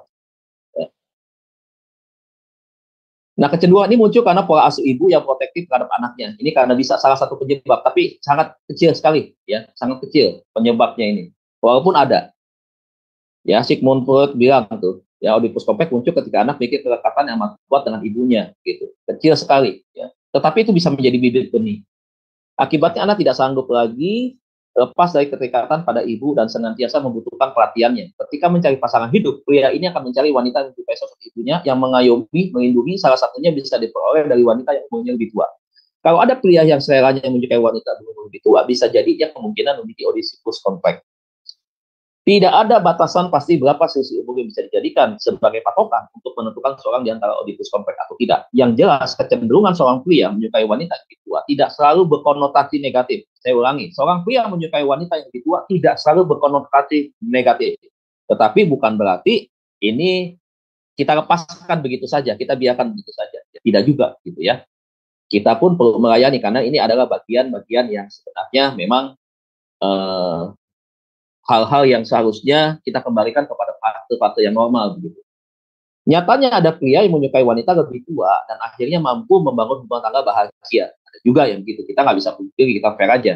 Bahkan akhir-akhir ini banyak juga wanita yang menggemari brondong dan pria yang mencari kogar alias wanita yang berusia lebih tua. Jadi ada yang laki-laki muda tetapi dia mencari uang, profesi menjalankan itu bukan untuk dinikahi, dia memang suka tetapi dia mencari, ya, itunya adalah perempuan-perempuan yang seusia ini, begitu ya. Ya, istilah kogar itu maaf ya wanita ya, saudara kami di umum disebut dengan ya tante girang itu seperti itu.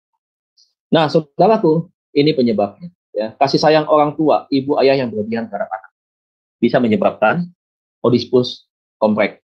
Nah, saya mau kasih tahu dulu gini. Kenapa waktu itu saya pernah mengalami hal yang demikian, saudara? Karena sebenarnya secara tidak langsung saya kehilangan dua figur. Pertama, figur papa memang sudah meninggalkan kami lama. Tinggal figur mama. Nah, figur mama itu memang sangat perhatian dengan saya. Ya, sangat perhatian dengan saya, tentunya karena memang anak saya paling besar. Tapi saya itu punya hasrat kerinduan itu untuk mama juga bisa menunjukkan kasih sayangnya kepada saya begitu. Kalau memangnya dia bisa memuji saya, ya pujilah itu. Ketika dia bisa memeluk saya, peluklah saya sebagai seorang anak gitu. Ketika dia bisa membelai rambut saya, belailah dia bagaimana menyatakan kasih ibu kepada seorang anaknya gitu. Nah, tetapi kan itu tidak dilakukan begitu. Sehingga apa terjadi? Akhirnya saya merasa bahwa saya kehilangan dua figur akhirnya secara tidak langsung. Ketika saya berangkat pagi sekolah, mama saya masih tidur. Begitu. Saya pulang sekolah sampai rumah 1:30. Ya, jam 2 sampai jam 2:30, mama udah harus berangkat kerja. Gitu. Jadi saya hanya ketemu mama dengan waktunya hanya 2 jam. Dan itu bertahun-tahun. Begitu. Dan waktu itu saya masih SD, saudara.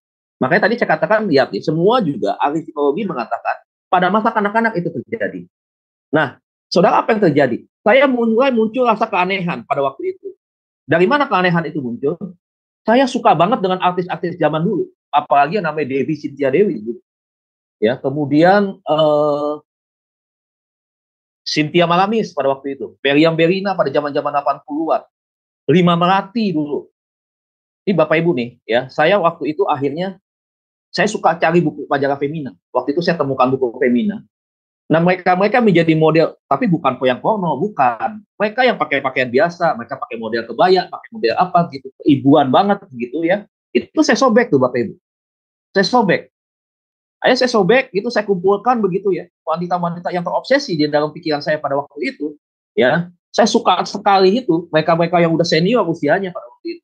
Sementara saya masih anak-anak, itu saya kumpulkan seperti creeping. Lantas saya obsesi terbayang begitu ya, bagaimana misalkan Dewi Cynthia Dewi gitu menjadi ibu saya, kemudian menggandeng saya, menuntun saya seperti itu. Bahkan seringkali itu terbawa dalam mimpi. Mimpi jalan-jalan ada di taman begitu ya, dengan mereka-mereka yang usia seperti itu. Nah, akhirnya lama-lama Bapak Ibu ya, akhirnya itu terbentuk. Nah, satu kali akhirnya saya merasakan sesuatu yang aneh. Saya nggak tertarik dengan teman-teman perempuan yang cantik-cantik begitu. Teman sekolah nih. Biasa kan kalau kita zaman SD dulu kita main pacar-pacaran tuh. Main kirim-kiriman surat begitu. Kadang-kadang kita juga kalau main suka lari-larian, kejar-kejaran kan. Saya enggak. Ini Bapak Ibu bisa lihat ya, amati dari cerita saya. Calon anak yang akan mengalami obesitas kompleks adalah dia tidak tertarik dengan anak wanita yang seusianya. Itu yang pertama. Dia lebih senang menemani gurunya di kelas. Kan gurunya kan jauh lebih senior dong daripada dia dong. Gitu. Dia lebih senang. Dia lebih banyak ngadu. Mungkin kalau dia punya fasilitas, dia senang memberikan sesuatu kepada ibu gurunya. Nah ini mesti hati-hati nih Bapak Ibu ya. Pengalaman saya waktu masih kecil, saya senang banget. Ada guru-guru yang saya menjadi favorit. Salah satunya adalah Ibu B yang saya sebutkan. Ibu wali kelas saya. Saya senang sekali.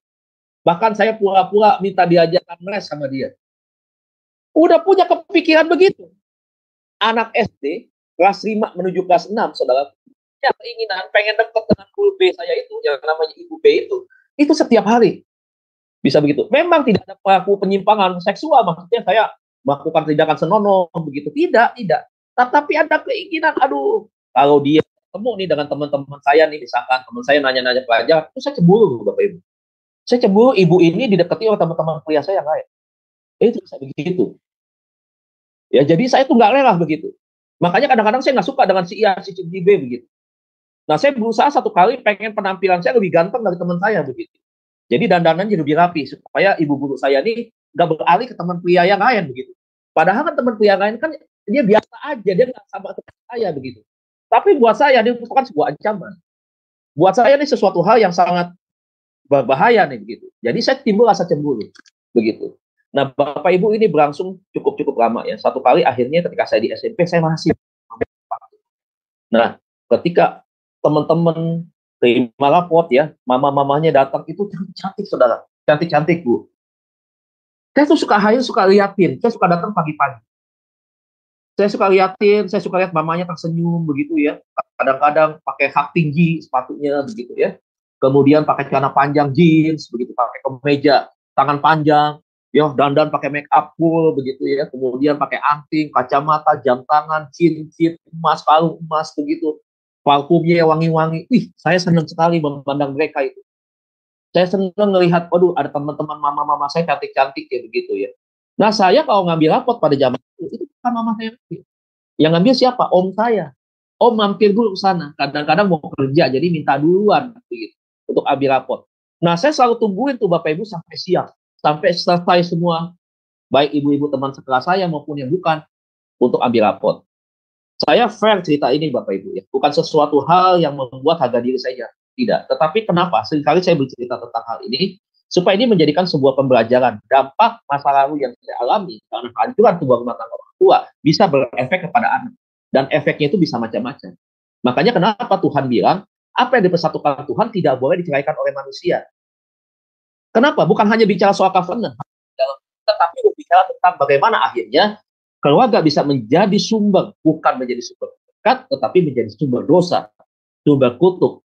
Karena ada tadi, bukan hanya suami dan istri yang akan bermasalah, tetapi perhatikan, ada anak-anak keturunan kita yang mungkin satu kali Bapak Ibu bisa berefek kepada hal-hal yang demikian. Begitu. Nah, akhirnya saya cerita nih, ketika hal itu terjadi, saudara, saya senang. Saya senang, bahkan saya kalau diajak ngobrol dengan mami dari teman saya, pada waktu itu saya senang. Ya, ada yang dekat, saya senang sekali. Waduh, senang banget. Nah, tapi lama-lama, saudara, dari sekedar lihat, dari sekedar senang, timbul obsesi. Karena tadi saya bilang, SMP itu kan fase di atas 13 tahun. Naik ke 14, naik ke 15. Di usia jelang 15 tahun, saya melihat wanita yang lebih tua. Itu yang lebih tua dari saya nih, yang level ya tante ya, kita semua ada. Itu sudah mulai timbul seks. Jadi saya sudah mulai tertarik dengan tante ya ibu-ibu itu ya, yang punya, mohon maaf Bapak Ibu, bentuk-bentuk badan tertentu yang sesuai dengan keinginan saya begitu. Jadi ketika saya melihat itu secara tidak sadar Bapak Ibu, bukan memulainya dengan memikirkan tentang seks, tetapi muncul orientasi seks di kepala. Muncul tuh seperti itu. Makanya muncullah pikiran-pikiran kotor. Kita bilang buang tuh pikiran-pikiran kotor itu, isi dengan pikiran Kristus. Itu muncul secara spontan. Jadi itu saya senang sekali tuh. Jadi akhirnya suka berfantasi, begitu. Suka berfantasi melihat sesuatu yang saya lihat, yang saya senang. Nah, saya timbul berbayang. tidak melakukan, tidak bertindak kepada si perempuan itu, tetapi membayangkan di dalam satu hubungan-hubungan seks yang itu tadi, ya. Jadi yang ini Bapak Ibu, ini mengikat. Makanya kan kita tahu iblis itu main di pikiran, ya, di pikiran kita itu. Makanya kenapa kita mesti menjaga pikiran kita supaya bersih. Karena kalau sudah masuk di dalam alam pikiran, akhirnya saudara, ya lama-kelamaan, kalau akhirnya nggak bisa dicegah, itu bisa melakukan sebuah kepada tindakan. Tindakannya bisa saja kalau memang dia tidak punya uang, dia bisa saja terjadi kasus-kasus kekerasan seksual terhadap wanita-wanita dewasa. Kalau misalkan dia punya uang, dia bisa saja melakukan hubungan seks, ya. Mohon maaf, saudara, terjun ke dalam dunia prostitusi, tetapi pelampiasannya ada kepada perempuan-perempuan yang kategori usianya usia seperti itu. Ya, jadi ini Oedipus kompleks. Jadi kita mesti bisa melihat. Jadi kalau kita pengajar ya di sekolah, ya, kita juga bisa melihat nih, ada gejala-gejala tertentu. Ya. Saya sebagai seorang pengajar, saya selama ini mengamati walaupun saya pelatih di bidang pengembangan talenta, tetapi anak-anak yang datang ke saya selalu amati. Saya selalu amati, karena kan di sekolah kita ada konselor. Jadi kalau ada sesuatu yang aneh, kan saya tahu, karena saya belajar tentang hal ini. Jadi saya akan lihat kalau ada sesuatu yang aneh, saya bisa bekerjasama dengan konselor untuk menyampaikan itu. Ya nanti urusan konselor bagaimana dia menyampaikan kepada orang tuanya, atau bagaimana terapinya yang perlu dilakukan terhadap si anak. Nah, jadi memang kita ada akhirnya seperti ada korelasi di dalam pelayanan saya dan juga sebagai tugas saya sebagai orang yang menangani bukan sebagai konselor di sekolah, sebagai pengembangan bakat, tetapi korelasinya bisa hubungan dengan pastoral konseling dan juga dengan bagian dunia saya, pelayanan. Ya. Nah, nyatanya ada pria menyukai wanita lebih tua dan akhirnya mampu membangun. Nah, ini tadi ya saudara, ada juga yang seperti itu karena dasarnya cinta, jadi bukan karena harta juga. Jadi ada sisi yang sebenarnya dianggap tidak melanggar norma, tetapi juga kalau menurut pandangan kita nih sebagai seorang pelayan Tuhan, tentunya sebaiknya hal-hal sedemikian memang perlu dibereskan. Memang kadang-kadang kau yang sudah menikah dan dia menemukan bahwa wanita yang lebih tua daripada dirinya itu, dia lebih cocok menemukan itu, dia bisa menemukan kebahagiaan, yaitu puji Tuhan, saudara. Tapi kalau tidak menikah misalnya, ya, dia melampiaskan itu secara liar, nah ini tentunya menjadi satu hal yang keterikatan dia dalam seks bebas, misalkan bisa juga ataupun seperti itu. Atau misalkan anak laki-laki yang terjun sebagai berondong kepada wanita-wanita yang dewasa yang seperti itu. Nah, sekarang kita akhiri dengan penyebabnya ya, di slide yang terakhir, slide terakhirnya. Ini ya penyebab kasih sayang orang tua yang berlebihan terhadap anaknya. Jadi ketika anaknya misalkan ibu atau ayah, karena ini kan Oedipus dan Erecta kompleks ya. Jadi terhadap pasangan salah satu ketika meninggal, tadi bisa menyebabkan anak akhirnya kehilangan figur itu dan akhirnya mencari figur itu di luar. Dua, kehilangan figur salah satunya ya, Oedipus kompleks untuk pria, Erecta untuk kompleks untuk wanita ya. Seringkali dianggap ini mungkin zaman sekarang disebut bisa aja orang salah nilai disebut pelakor sebenarnya. Karena tentunya kalau dia melihat figur kalau seorang perempuan ya, melihat figur seorang laki-laki yang sudah dewasa misalkan usia 60-an, 50-an begitu ya. Dia merasa ini cocok begitu. Kan dia nggak pernah nanya, ini kamu punya suami istri gak apa? Enggak, yang dianggap itu udah cocok aja dengan dia. Dan ketika dia memberikan perhatian dapat balasan. Ya, si pria nggak sadar begitu memberikan feedback. Begitu. Akhirnya feedbacknya itu bisa ditangkap menjadi sesuatu yang berbeda. Nah, akhirnya banyak orang menyebutnya sebagai pelakor, padahal belum tentu juga. Beda-beda tipis antara pelakor dengan memang Erecta kompleks. Tapi kalau Erecta kompleks itu dia tidak orientasinya bukan materi yang utama, kasih sayang dan perhatian. Dia mau dicintai dengan laki-laki yang lebih tua, begitu. Tetapi kalau pelakor, dia kan memang mau menghancurkan rumah tangga karena balas dendam sebenarnya. Karena dulu mungkin dia melihat figur bapaknya yang seperti itu, dia benci kepada laki-laki. Itu alasan pertama. Alasan kedua adalah karena materi. Karena dia melihat bahwa laki-laki yang lebih tua itu adalah yang lebih punya uang. Ketiga, anak mengidolakan ibu atau ayah. Keempat, terobsesi pada sosok figur terkenal, penyebab maupun akibat. Ya, ada public figure yang dia idolahin, ya diidolahin. Artis Korea, artis Indonesia, artis Amerika. Trauma atau terabaikan. Itu bisa menyebab seperti itu. Terakhir apa? Karena dia perceraian, kemudian timbulkan trauma akibat perceraian orang tua, kemudian dia juga terabaikan, akhirnya ada yang menampung, ada yang menolong. Siapa yang tadi saya cerita misalkan, neneknya misalkan, atau ditinggalkan tantenya misalkan. Nah, dengan tantenya inilah saudara ya, dia akhirnya menemukan figur itu, pengganti yang dia sayangi awalnya, akhirnya tanpa dia sadar lebih daripada kita kaya. 6. Pola asuh ortu atau non ortu. Ya, non ortu bisa, ini anak yang dititipkan, misalkan anak yatim piatu bisa saja dititipkan, entah itu ke saudara, ya, saudara yang dari papa atau dari mama, ataupun mungkin juga di panti asuhan, bisa juga seperti itu. Yang ke-7, merindukan perhatian ortu karena ortunya meninggal. Ini bisa menjadi penyebab, ya. Oke, itu saja Bapak Ibu. Yang terakhir adalah gangguan perilaku seksual adalah LGBT. Ada masih kurang lebih 11 atau 12 lagi masuk di dalam gangguan penyimpangan perilaku seksual, tapi yang ini yang saya malam hari ini sampaikan. Demikian Bapak Ibu Saudara sekalian, terima kasih untuk waktu dan kesempatannya. Tuhan Yesus berkati kita semua. Saya kembalikan kepada moderator. Baik, terima kasih Pak dosen kita hari ini, pelajaran yang sangat bagus, memberikan edukasi kepada kita. Bapak Ibu, begitu banyak tipe-tipe dari penyakit-penyakit penyimpangan seksual itu tidak perlu dihafal Bapak Ibu ya, tetapi apabila Anda sebagai konselor ya, Anda perlu sekali mempelajari ini supaya bisa mendeteksi nanti orang-orang yang dilayani oleh Bapak dan teman-teman juga yang ada di live chatting juga boleh bertanya ya nanti ya. Nanti bisa bertanya langsung, nanti saya akan bacakan kalau ada pertanyaan. Ada teman saya yang bertanya di dalam WhatsApp saya kurang paham teologi pastoral. Kan Bapak mengajarnya mengenai pastoral ya, pastoral counselingnya.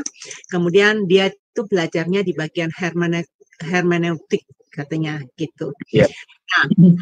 Nah, tolong ditanyakan apakah ada hubungan LGBT dengan Kejadian 6 ayat 2 sehingga Allah menyesal menjadikan manusia dan memusnahkan manusia. Dalam Kejadian 6 ayat 6 sampai 7, di ayat yang ke-7 itu ikut juga binatang dimusnahkan. Apakah binatang ikut dimusnahkan? Kemudian mengapa? Apa ada hubungannya dengan pelajaran malam ini? Dipersilakan untuk menjawabnya Pak dosen. Iya, terima kasih. Pertama saya jawab, apa itu pelajaran pastoral? Pelajaran pastoral itu adalah pelajaran pendampingan, bagian daripada penggembalaan sebenarnya sama di dalam gereja, yaitu bagaimana kita berorientasi kepada proses pemulihan seseorang, ya. Jadi sebenarnya gini, di dalam kekristenan bukan bertobat dulu, bahkan baru dipulihkan. Tidak, sebenarnya ya oke, bertobat, dipulihkan bisa saja, tetapi biasanya kita memulihkan, kemudian menuntut mereka kepada pertobatan. Nah, sehingga mereka bisa maksimal. Nah, di dalam pelayanan pastoral ini adalah pelayanan secara individu berkaitan dengan kehidupan mereka di masa lalu, pemberesan di masa lalu, seperti itu. Pastoral ini berbicara tentang pelayanan kepada kehidupan orang yang berkaitan dengan kegiatan-kegiatan atau kepada mereka-mereka yang pernah menjadi bagian daripada masa lalu tetapi menjadi objek atau korban begitu. Sehingga seringkali kalau nggak dibereskan, ini akan menjadi penghalang untuk mereka ke depannya, itu mereka tidak bisa bertumbuh secara maksimal di dalam rohaninya. Nah, itu adalah pelayanan daripada pastoral. Kemudian ketika bertanya tadi, apakah ini ada berkaitan sehingga Allah katakan menyesal? Saya percaya yang bertanya itu dia ada karena dia belajar tentang hermeneutika, itu adalah bagian daripada pelajaran biblika tentunya. Nah, tafsir. Nah, saya mungkin menyampaikan kata menyesal itu bukan berarti Tuhan itu gagal, Tuhan itu nggak tahu menciptakan manusia itu akan terjadi sesuatu ke depan, bukan nggak tahu sebenarnya. Tuhan tahu. Tetapi yang disesali di sini adalah perilaku manusianya itu.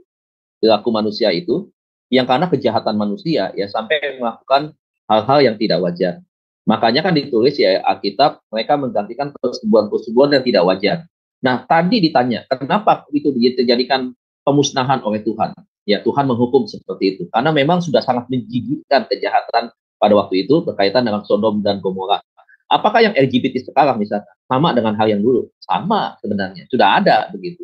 Apakah zoofilia juga sudah ada pada zaman dulu? Ya ada sebenarnya, bukan tidak ada gitu. Jadi kalau memang Tuhan musnahkan itu, memang bisa saja ada kaitan dengan hal itu. Ya, ada hal kaitan seperti itu. Tuhan ingin meregenerasi satu generasi yang memang bisa dipulihkan. Nah, inilah pelajaran daripada pastoral sebenarnya. Nah, dia temukan itu ada pada keluarga Nuh. Nah, ketika itu terjadi, akhirnya kelanjutanlah regenerasi kehidupan kita sampai dengan masa sekarang ini. Nah, jadi kalau tadi ditanya tentang hal itu, apakah ada? Jawabannya Ya, gitu. Makanya peristiwa Sodom dan Gomora itu adalah sebuah peringatan kepada sekarang zaman sekarang ini, bahwa Tuhan pernah menghancurkan generasi yang seperti ini di zaman dulu gitu. Nah, bukan tidak tertutup kemungkinan ya Tuhan bisa saja melakukan hal yang sama begitu. Tetapi kita nggak pernah tahu cara Tuhan seperti apa. Yang saya tahu bahwa Tuhan memberikan kesempatan kepada mereka. Masih ada waktu dan kesempatan dan kasih Tuhan untuk memulihkan mereka. Nah, bagian pemulihannya ini adalah bagian kami daripada tim pastoral konseling untuk melakukan pemulihan kepada mereka-mereka yang mengalami itu tadi penyimpangan-penyimpangan. Jadi itu jawabannya Bu Heni. Oke, saya berharap Bapak ini sedang menyimak ya di YouTube dan dia bisa bisa menerima jawabannya, dan kalau seandainya masih ada lagi Bapak bisa memberikan teks kepada saya di WA ya, dia tahu nomor WA saya gitu. Baik, apakah ada Bapak Ibu yang di sini yang mau bertanya kepada Pak ini? Oke, ini ada Tanya saja Bu, berkaitan dengan saya juga nggak apa-apa Bu Heni. Tanya aja ketika saya kena auditus compact seperti apa begitu. Tanya aja nggak apa-apa. To the point aja saya jawab. Ini ada pertanyaan lagi Pak. Bapak belum menjawab mengenai ini apa Pak. tuh? Mengenai mengapa hewan juga ikut dimusnahkan. Nah itu. Ya, hewan ikut dimusnahkan bisa saja memang Tuhan ingin menciptakan sesuatu yang baru ya. Tentunya ini tafsir kita bisa berbeda-beda tentunya Pak. Kalau saya melihat kan bumi dan segala isinya pada waktu itu kan sudah melakukan sebuah kejahatan yang besar di mata Tuhan. Ya, jadi Tuhan mau menghancurkan itu karena memang kan dengan cara air bah. Jadi memang semua yang ada di isi dalam dunia ini pasti harus hancur. Harus ada satu tempat yang memisahkan untuk nanti ke depannya ya hewan maupun manusia begitu. Jadi kalau misalkan seisi dunia ini ketika Tuhan mau memusnahkan itu, berarti Tuhan harus menciptakan satu tempat dong. Kalau untuk binatang-binatang yang jumlahnya banyak di dunia ini begitu. Harus ada satu tempat. Ya lebih baik Tuhan musnahkan saja, tetapi kan masih ada kelanjutannya begitu. Nah, apakah ada dampak dari itu juga sebenarnya? Ya kita bisa menggali firman itu lebih dalam lagi. Apakah ada kaitannya nggak dengan hewan yang dimusnahkan berhubungan dengan aktivitas seksual antara manusia dengan hewan? Misalkan seperti itu. Nah, tentunya kita perlu menggali lagi dengan teliti, dengan fakta-fakta sejarah juga dengan berbagai literatur. Ya juga kembali lagi kepada kitab-kitab Yahudi tentunya tentang hal ini. Begitu. Ya, jadi kalau saya mematikan apakah kenapa harus dimusnahkan? Ya karena mereka ada di bumi. Begitu. Ya, lepas sama manusia manusia yang berdosa, hewan itu misalkan tidak berdosa, tetapi karena itu kan hewan itu jumlahnya banyak di bumi ini. Jadi mau ditaruh di mana begitu? Jadi memang Tuhan habiskan itu, tetapi kan ada kelanjutannya, penerusnya. Jadi Tuhan tidak menciptakan seperti di kejadian yang pertama, dia berkata, dia berfirman, dan seterusnya begitu hewan-hewan jadi, dan seperti itu ya. Jadi itu Bu, Pak. Baik, itu mudah-mudahan Bapaknya bisa menerima ya. Kalau seandainya masih ada, dipersilakan. Baik, ini ada lagi pertanyaan di message seorang ibu ya. Dia berkata begini, salam sejahtera, salam damai, saya seorang pendosa. Apa yang harus saya buat ya, katanya gitu. Mungkin dia menyadari apa perilaku kelainan seksual kali ya. Atau gimana ini Pak? Nah, dia mohon dijawab pertanyaannya. Secara private kepada saya pertanyaannya, dipersilakan Pak, seorang ibu yang baik, terima kasih Ibu. Kita semua punya masa lalu Bu. Artinya kita adalah orang-orang yang selalu dipulihkan oleh Tuhan. Tanpa bermaksud menghakimi bahwa masa lalu kita semua ada penyimpangan perilaku seksual, bukan itu yang saya sebutkan. Tetapi kita pernah punya masa lalu artinya. Termasuk hal-hal yang bukan berkaitan dengan pembahasan kita malam hari ini. Bagaimana caranya? Tadi kan saya bilang, saya ini orang yang terbuka, cerita. Saya kena itu, ya, Oedipus Complex. Karena faktor latar belakang yang saya sebenarnya tidak pernah bayangkan, tidak pernah tahu sebelum tentang hal itu, yang saya juga tidak mau itu terjadi. Tetapi kan ada satu peristiwa yang mendahului, yang berhubungan akhirnya dengan saya, yang tidak langsung. Dan akhirnya, ya, terjadi sesuatu hal yang mana keadaan, seperti itu tadi. Nah, bagaimana caranya? Caranya yang pertama adalah datang kepada Tuhan, Bu, minta ampun betul-betul. Ya, ingat Tuhan bilang begini, ya. Tuhan nggak pernah pandang hina siapapun yang datang kepada Dia. Ya, kita datang dengan hati yang hancur, ya, tetap Tuhan terima. Kita minta sama Tuhan satu pengampunan tentunya. Tuhan bukan lari. justru Tuhan akan memeluk kita.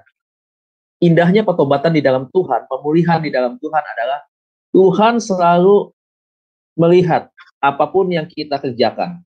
Dia Allah yang Maha Tahu. Tetapi bukan berarti dia mendiamkan kita dan membiarkan kita hidup terus di dalam dosa. Dia selalu memberikan kesempatan kepada kita untuk kita kembali datang kepada Dia. Dia selalu menunggu kita di depan pintu. Untuk apa? Untuk kita pulang kembali kepada Dia. Nah, ketika Dia sedang tunggu itulah, di sanalah kita putar arah, kita putar balik datang kepada Tuhan, dan kita menyerahkan hidup kita kepada Tuhan, tetapi didahului dengan sebuah tindakan pengakuan dosa dan mohon pengampunan kepada Tuhan. Setelah itu, ibu harus bangun komitmen. Ya, ibu siap dipulihkan, lakukan pelayanan pelepasan, tolak semua perbuatan di dalam nama Tuhan Yesus, itu ya. Dan setelah itu tutup bungkus dengan darah Tuhan Yesus Kristus, tubuh, jiwa, dan roh ibu dengan baik. Kemudian ibu serahkan hidup ibu ke dalam tangan Tuhan. Dengan cara apa? Ya, dengan cara melayani, dengan cara rajin beribadah, aktivitas yang membangun kedekatan dengan Tuhan, baca Alkitab, doa, dan hal-hal yang berkaitan dengan bagaimana hubungan kita dengan Tuhan semakin baik. Jadi itu Bu yang perlu dilakukan. Tidak ada cara lain begitu. Karena kalau nggak diputuskan itu, kalau nggak dipulihkan, nggak minta ampun sama Tuhan, itu akan berulang-ulang terus. Nah, setan itu pintar sekali. Ingat, kalau setan sudah mengikat, itu tidak satu masalah sebenarnya. Tidak satu kepada gangguan perilaku penyimpangan seksual, dia akan membawa ke yang lain-lain. Itulah setan. Jahatnya di situ ya. Iblis itu pintar sekali untuk mengikat orang. Makanya ya, kita harus itu tadi, datang kepada Tuhan. Sebab hanya Tuhan yang memampukan. Pendeta nggak mampu. Ya, pendeta juga manusia. Tapi pendeta hanya perantara untuk Tuhan sendiri yang bekerja di antara pendeta dan juga si orang yang mau dilayani. Jadi itu ya Bu ya. Iya, baik. Ibu Ibu yang terkasih, saya meninggalkan nomor WA saya. Ibu bisa menghubungi saya, nanti kita bisa ngobrol banyak ya Bu ya. Jangan khawatir karena ada solusi yang tepat yang akan Tuhan berikan kepada Ibu. Dan Bapak Pendeta Dedi Kurniawan juga bersedia membuka waktunya untuk konseling pribadi buat kalian. Nanti janji di Zoom Sema Adonai akan dilakukan di break room ya. Nanti kalau perempuan saya akan dampingi, kalau laki-laki mungkin bisa berhubungan langsung dengan Bapak Pendeta Dedi Kurniawan ya.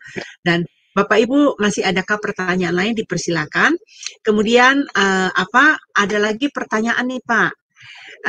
Mengenai tadi jawaban Bapak mengenai di kitab Kejadian, itu di Kejadian 1 ayat 26 dan Kejadian ayat 28 tadi, itu apakah jawabannya ada sedikit salah tafsir atau bagaimana ya? Karena apa? Manusia diberikan kuasa menaklukkan hewan. Jadi bukan karena hewan banyak, tetapi oleh perilaku manusia yang jahat juga mempengaruhi hewan. Misalnya hubungan seksnya manusia dengan hewan. Jadi akibat ulah manusia yang jahat mempengaruhi kehidupan dunia hewan. Apakah demikian, Pak? Ya bisa saja Bu, kenapa tidak? Sejak manusia jatuh ke dalam dosa kan hal-hal yang tidak pernah kita bayangkan di dalam pikiran yang kudus kan bisa saja mungkin bisa terjadi begitu. Tetapi kan kalau kita melihat menguasai itu kan bukan berarti kita itu bisa melakukan hubungan yang seperti itu.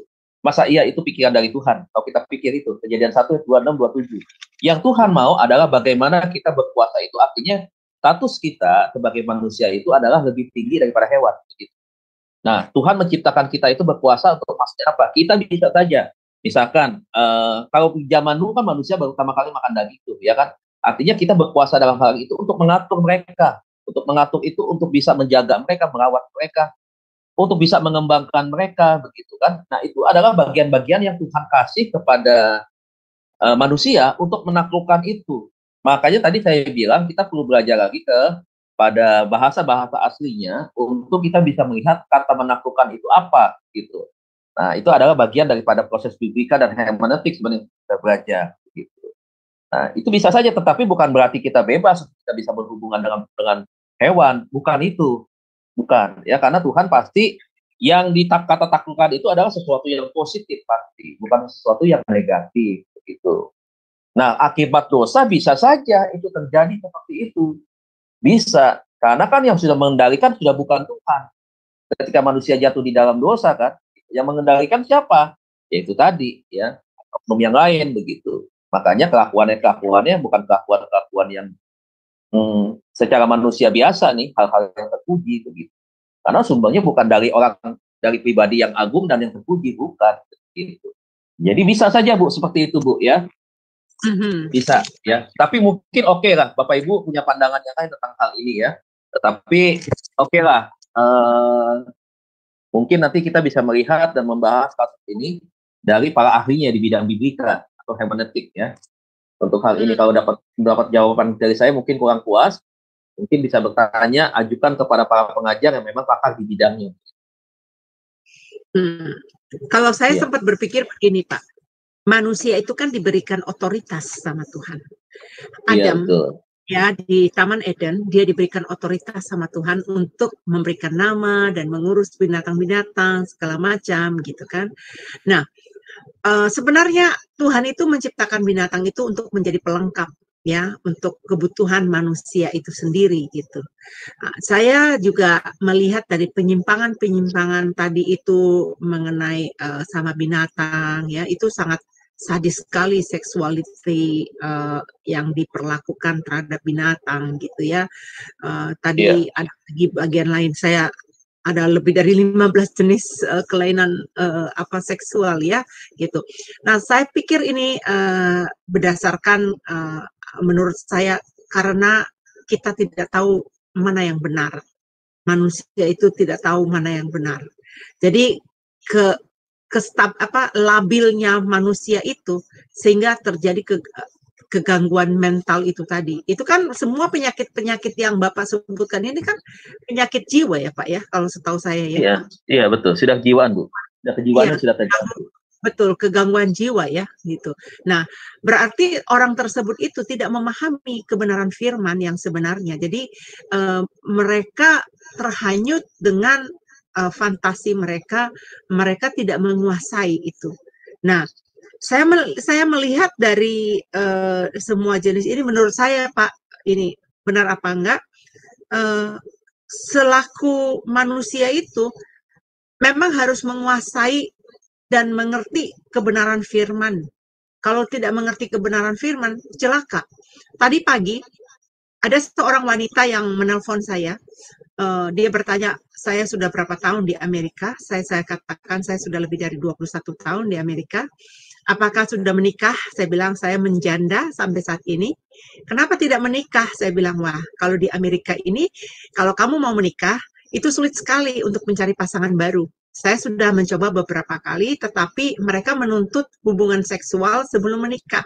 Dan saya tidak mau melakukan hal itu. Nah, saya pernah mendapatkan pelajaran, Pak, dari guru mengenai konseling, dari pelajaran psikologi saya juga, seorang guru saya ini sangat bagus mengajarkan kepada kita seorang kekristenan, kita harus menjalani hidup ini stabil. Kalau kita nggak stabil, kita mudah terbawa arus katanya. Karena kita hidup di dalam rel dunia ini katanya gitu. Pelajaran pertama yang saya dapat dari dia itu saya mengerti bahwa bagaimana saya bisa memimpin diri sendiri supaya tidak jatuh di dalam dosa. Kalau saya bisa memimpin diri saya dalam menjalani kehidupan ini, maka hidup saya stabil. Nah, banyak sekali anak-anak Tuhan, mungkin seorang ibu tadi dia berkata, waduh, bagaimana ya, saya sudah jatuh dalam dosa, apa yang harus saya perbuat? Sebenarnya masih bisa diperbaiki ya Pak ya, menurut saya ya Pak ya, masih bisa diperbaiki karena tidak ada pernah kata terlambat ya Pak ya. Itu menurut saya. Iya, nah, betul Bu. Ya, jadi untuk stabil itu diperlukan pengetahuan Alkitab ya. Kedua adalah personal development, pembaruan karakter. Ketiga adalah spiritual being, kita mau dipimpin roh Tuhan, bagaimana kita menjalani hidup di dunia ini. Ketiga adalah leadership skill, yaitu kepemimpinan. Nah, kepemimpinan ini banyak sekali orang mengira bahwa kita itu harus dipimpin oleh mentor kita.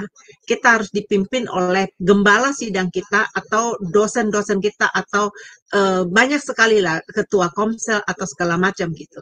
Padahal sebenarnya yang dituntut Tuhan kepada kita adalah kita bagaimana memimpin diri kita sendiri supaya kita bisa memimpin orang lain.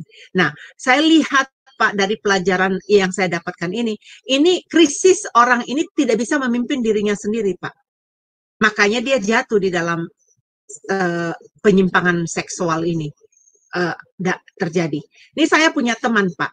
Teman saya wanita yang senangnya sama pria berondong. Oh, kalau sama pria berondong, Pak, nafsunya benar nggak ada gairahnya katanya gitu. Tapi kalau melihat pria-pria yang usianya yang lebih tua dari dia atau apa, nggak nafsu dia. Dan sehingga dia jatuh di dalam roman sekarang, usia pria itu separuh umur dari umurnya. Persis separuh umur. Dan yang sangat mirisnya hati, ini beragama beda, Pak. Beragama seberang. Ya, dan ada contoh-contoh di dalam gereja, di dalam pelayanan-pelayanan saya sebelumnya, wanita Kristen juga itu dari orang Middle East sana. Mereka hanya romantis, ya. Mereka itu kan orang yang kayak orang Arab kalau jual obat kan manis di mulut ya. Promosinya hebat banget gitu ya, Pak ya. Tapi begitu menikah, Pak, miris sekali. Bahkan sudah punya anak, Pak. Laki-lakinya malah bertaring. Yang tadinya tidak bertaring, malah sekarang bertaring. Malah yang saya lihat ya, Pak ya, akhirnya wanita ini tidak bisa berbuat apa-apa. Sudah telanjur, sudah punya anak, gitu. Nah, ini kan gangguan kejiwaan ini bisa membuat orang semakin fatal ya, Pak ya, di dalam mengambil sikap. Nah, itu yang saya sangat ini. Nah, bagaimana cara mengatasi ini, Pak? Apakah ada treatment atau ada cara solusi yang lain supaya orang ini terbebas? Iya. Kalau kita non-Kristen, kita umum, otomatis jalan satunya selalu minta tolongnya ada ke psikolog. Itu. Psikolog pasti penanganannya ke psikolog. Nah, efektif apa pelayanannya? Saya nggak bisa mengatakan seperti apa begitu, tergantung ya. Bukan berarti juga saya menyepelekan peran daripada psikolog, tidak. Tapi kalau saya melihat yang paling cepat, yang paling mampu untuk memulihkan hanyalah kebenaran yang terus mati, kuasa Tuhan yang mampu mempercepat. Kan berkali-kali saya bilang pelayanan pastoral counseling ini bukan yang paling hebat. Yang hebat adalah Tuhan. Jadi Tuhan itu bekerja. Kemudian karena dia menciptakan kita, dia tahu bagaimana caranya untuk memulihkan ya orang-orang yang sudah terlanjur dalam pengertian tanda kutip ya terjerumus ke dalam berbagai macam kejahatan dan terikat dengan roh penajisat, termasuk di dalamnya roh pencabulan, perzinahan, dan itu tadi ya penyimpangan. Nah, jadi mereka hanya perlu datang ke psikolog aja. Tapi kalau yang tadi yang beda agama gitu ya yang Kristennya lah kita bereskan begitu. Tapi kalau dia sekedar Kristen dia mau, tapi kadang-kadang kan belum tentu mau. Orang ini masalah kenikmatan kok, Bu. Masalah kenikmatan susah, Bu, kalau untuk dihentikan. Tidak semudah itu karena sudah menyangkut adiksi kan. Segala sesuatu yang nikmat sudah menjadi kebiasaan itu adiksi ya. Kalau nggak melakukan itu, efeknya ke yang lain. Kepala pusing, jadi nggak tenang, jantung berdegup-degup begitu kan. Logikanya sebenarnya manusia terikat itu seperti bodoh, seperti benar-benar bodoh, ketahuan banget dikendalikan. Karena dia udah bisa melampiaskannya itu. Nggak ada solusi lain, dia harus lakukan itu. Baru dia enak, nyaman, plong, pikirannya tenang. Gitu. Orang kena mengalami gangguan voyeurisme, sekarang dia pasangannya, itu dia akan hubungan badan, Bu. Dia kabur. Bayangkan bisa begitu. Makanya kan ada kan artis yang akhirnya kan dia berhubungan badan, direkam ketahuan kan. Begitu. Nah, kita bisa lihat itu orang normal apa enggak sebenarnya. Dia taruh di handphone hilang, ketahuan lah. Begitu. Nah, sekarang banyak nggak yang seperti itu? Bapak Ibu, dunia gereja bukan berarti dunia bersih. Bukan berarti saya mendiskreditkan. Tidak. Bukan berarti bersih semua. Belum tentu. Tuh ada pendeta-pendeta kok. Yang kita tahu lah kasus-kasusnya. Yang ada di Jawa Timur, yang ada di Jakarta, di mana terlibat dalam hal penyimpangan perilaku seksual, pendeta tuh, gembala itu, orang yang hebat. Coba bayangkan, yang di mata jemaat begitu perfect, sempurna, seakan-akan. Tapi bisa seperti itu. Nah kan tadi saya bilang, penyimpangan perilaku seksual itu tertutup, dia tidak mungkin bisa membuka itu kan. Dia tutupi, tapi kalau dia sudah sakau, ya, dia sudah sakau, akhirnya dia ya begitu. Ya, akhirnya seperti orang bodoh. Dia harus lampiaskan itu, resikonya belakangan. Jadi bodoh lagi. Akhirnya baru dia sadar setelah, nah itu dia melakukan, kemudian ada resiko yang mengikat dia. Dia sadar. Tetapi bukan berarti berhenti kebiasaan. Bukan berarti berhenti. Makanya bahaya kan begitu. Di penjara bagaimanapun bukan berarti dia akan tobat tuh. Ini saya kasih tahu nih. Orang punya penyimpangan perilaku, nggak cukup penjara. Dia akan bisa terlepas itu, benar-benar bisa lepas kalau dia sudah mati. Bayangkan betapa mengerikannya dia hidup mati di dalam penyimpangan perilaku seksual berpuluh-puluh tahun atau penyimpangan-penyimpangan yang lain. Kemudian maut yang membawa dia. Bisa kita pastikan kemana dia akan pergi. Makanya selalu saya bilang pertobatan itu pada waktu kita, pada saat kita masih hidup. Karena kita nggak tahu ke depan berapa lama lagi usia orang kan. Nah, makanya yang buat penyimpangan-penyimpangan perilaku ini bertobatlah cepat-cepat.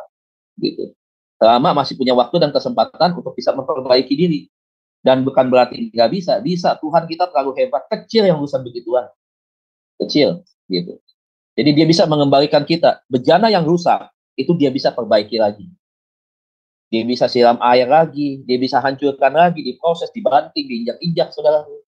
Ya, kemudian artinya ada kesakitan-kesakitan, memang ada beban yang harus kita terima begitu. Tetapi lihat, dia akan bentuk ulang bejana itu. Menjadi bejana yang punya nilai. Bejana yang mahal. Buat teman-teman yang punya penyimpangan perilaku seksual, Anda sekarang kotor di hadapan Tuhan, ya. Tetapi bukan berarti Tuhan mau menghukum dan membiarkan Anda hidup di dalam kekotoran. Tuhan sedang menunggu Anda untuk Anda sadar, bertobat, mau kembali kepada Tuhan. Anda akan diproses Tuhan, diubahkan Tuhan menjadi bejana yang termahal, terindah oleh tangan Tuhan sendiri. Pertanyaannya sekarang, mau bertobat atau enggak? Kembali kepada diri kita. Jangan kaitan dengan free will, begitu. Ya.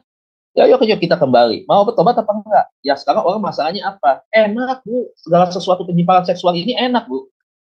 Begitu. Nyaman. Biar orang pikirannya tenang, begitu. Jadi bersemangat, bergairah. Peduli amat tentang penyimpanan, dosa, urusan belakangan. Kenikmatannya dulu yang utama. Kan kebanyakan pelaku begitu. Nah, jadi ini mengerikan, berbahaya. Nih, saya mau bilang begini. Gue jago teologi bagaimanapun. Ya, ketika ada penyimpangan perilaku dipelihara, kacau, pelayananmu tidak akan pernah maksimal. Ya, lihat nih, mata keranjang, ya, lihat perempuan sedikit-sedikit langsung berkhayal seks. Kita sadar kita nih hamba Tuhan, gak bakal berkenan juga. Sia-sia. Makanya gimana mau diberesin? Makanya kan selalu saya bilang, pastoral bereskan dulu, pastoral sudah selesai, masuk, sudah bersih, lu belajar dah, lu setiap hari belajar 12 jam kayak satu hari tentang teologi, lu pasti akan pakai mantap. Tapi kalau punya penyimpangan perilaku dipelihara, ditutupi, kemudian kita belajar teologi, sampai kita masuk ke dalam wabah kubur, ya akan pernah berubah. Gitu. Tetap aja mati di dalam penyimpangan itu, bersama dalam penyimpangan itu. Perilaku itu. Nah, makanya, saya sedikit keras dalam hal ini mengingatkan, supaya jangan main-main, begitu. Jangan main-main. Jadi, bagaimana Tuhan sampai begitu banyak menghukum di dalam kasus Sodom dan Gomora, begitu. Bahkan istri Lot saja akhirnya juga dia nggak melihat tuh iman Lot. Pokoknya istrinya salah melanggar sikap juga. Begitu konsekuensinya begitu tegas sekali kan dalam hal ini Tuhan kan. Begitu. Jadi itu Bu, sedikit pandangan aja. Mungkin masih ada yang mau tanya nih. Ini kalau ada yang mau tanya, kalau mau tanya live-nya dimatiin nggak apa-apa. Saya masih kasih waktu. Jadi gini, Bapak Ibu yang terkasih, nanti kita masih berlanjut ya di Zoom Sema Adonai ya. Nanti kalau live-nya dimatikan, Pak Dedi Kurniawan menyediakan waktu buat kita untuk ngobrol-ngobrol di Zoom Sema. Jadi teman-teman yang ada di live chatting, ayo Pak Evata masuk yuk ke ini, ke Zoom Sema Adonai ya. Dan ada ini, ada Ibu Dewi Samosir ya. Iya Ibu, langsung aja naik ke Zoom Bu, supaya kita bisa ngobrol. Saya di sini ada Pak IROB, saya coba buka unmute ya. Bapak Darwan, apakah bisa berkomentar bagaimana dengan pelajaran hari ini Pak? Tolong dibuka mute-nya, Pak. Shalom, Pak Darwan.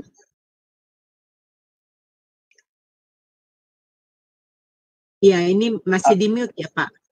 Alkitab berkata begini, Bu, hendaklah engkau sekali mengaku dosamu supaya engkau sembuh.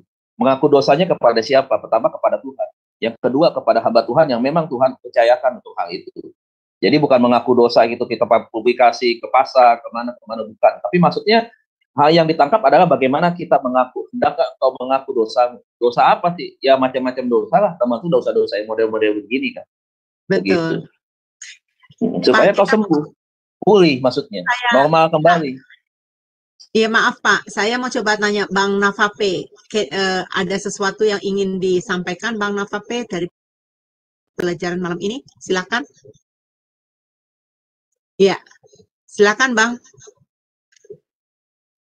Suaranya nggak kedengaran Bang.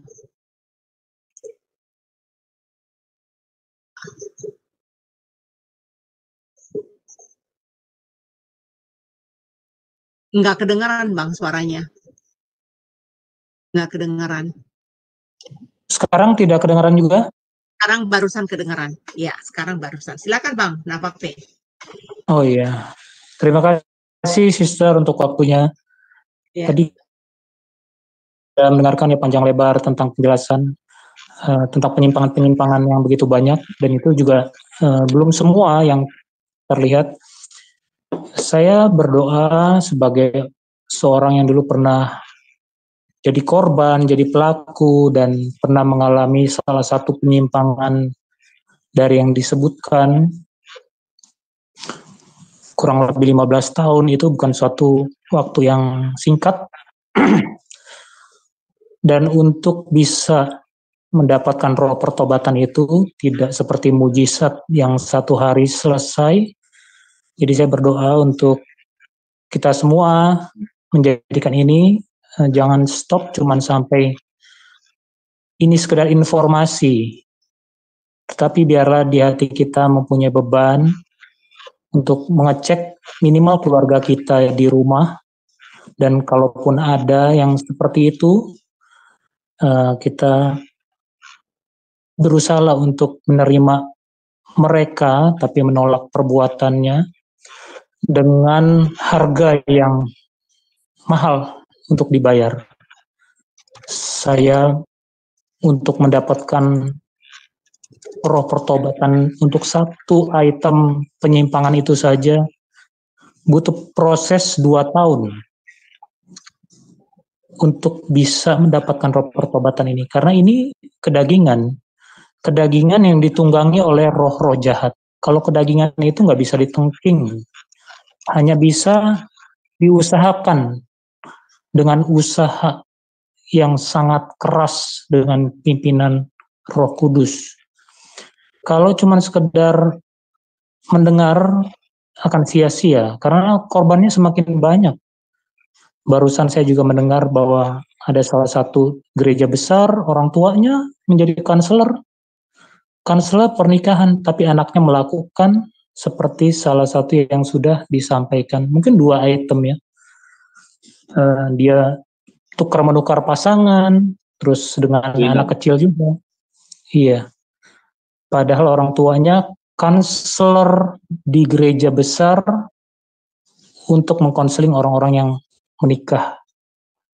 Wow. Tapi anaknya sendiri seperti itu. Nah, itu udah ada di sekitar kita. Jadi, mari saya mengajak teman-teman saudara-saudara saya semua, ini bukan suatu informasi sekedar masuk kiri keluar kanan, tetapi inilah memang fakta kehidupan. Kalau kita tidak bisa membuktikan bagaimana hidup dalam roh itu, hanya dengan mementingkan kedagingan saja, nggak akan bisa lepas. Begitu saja, Sister ini. Terima kasih, Pak. Terima kasih Bang Navape, saya sih berharap ya, Bang Navape ini kan sudah dipulihkan oleh Tuhan, sudah mengenal Tuhan. Saya berharap bisa menjadi pembicara gereja-gereja, perlu Bang Navape ini menjadi pembicara untuk bisa menyampaikan ya, bagaimana Tuhan mengubahkan ya, gitu ya, supaya jangan sampai terjadi ini yang tadi nih, ya, yang hal-hal yang kita sebutkan ini berkaitan dengan yang pernah Bang Manebar alamin gitu, Bang Papai alamin, supaya jadi pengetahuan, pembekalan buat anak-anak muda, supaya tidak semakin banyak anak-anak muda yang terjerumus. Nah, gereja nggak boleh ada pola pembiaran, nggak boleh. Kan sama juga di dalam keluarga aja tidak boleh ada pola asuh yang pola pembiaran, masa bodoh, nggak bisa begitu. Nah kalau enggak, generasi muda gereja akan makin banyak hancur. Konselor capek, Bu. Emang pelayanan konselor memang tugas tanggung jawabnya, tapi ada unsur kesengajaan kalau begini ayat, membiarkan begitu aja. Nah mungkin bisa saja kan memang nggak pakai inisial, kemudian wajah tidak perlu ditampilkan begitu kan. Ya itu kembali lagi kepada privasi daripada Bang Papai sendiri gitu. Tapi yang terpenting adalah kesaksian hidupnya ini sangat luar biasa nih. Nah saya sendiri kan saya saya pendeta, Bu, hari ini gembala, tapi kan saya juga bercerita tentang saya punya masa lalu Oedipus kompleks yang saya alami. Saya senang banget tuh dengan tante-tante kan gitu kan, tapi setelah saya dipulihkan, saya mengaku dengan mulut saya terkena Oedipus kompleks, saya begini-begini. Ya saya menikah dengan istri saya seusia. Istri saya bukan berarti udah misalkan salah usia saya 49, tiba-tiba istri saya usia 63 misalkan, atau umur mama saya misalkan begitu. Ya enggak, istri saya kan sudah usia nih. Begitu. Jadi, itu tadi. Jadi cerita aja biar untuk jadi bahan pembelajaran supaya memang iblis ini pertama dipermalukan cara kerja. Yang kedua adalah semakin sedikit mereka yang terjerumus ke dalam bentuk-bentuk penyimpangan seperti itu. Itu, Bu. Ya, makasih. Karena apa yang luar biasa, keren, mantap, dan siap. Jadi berkat, saya doakan selalu. Iya, baik. Luar biasa. Terakhir, saya mau minta Pak Darwan. Pak Darwan bisa buka mute-nya. Adakah Bapak bisa memberikan sedikit ini? Monitor, Pak. Pak Darwan. Baik, kayaknya dia nggak nyaut ya. Baik, Bapak Ibu yang terkasih, kami nanti di Zoom Sema Adonai tidak akan turun dari sini. Jadi Bapak Ibu yang mau ikut berdiskusi bersama kami ya di Zoom Sema Adonai, Bapak Ibu silakan naik di Zoom karena sebentar lagi live kita akan diselesaikan, sudah lebih dari 2 jam. Dan saya minta kepada Bapak Dedi untuk tutup closing dan kemudian berdoa buat kami. Dipersilakan, Pak.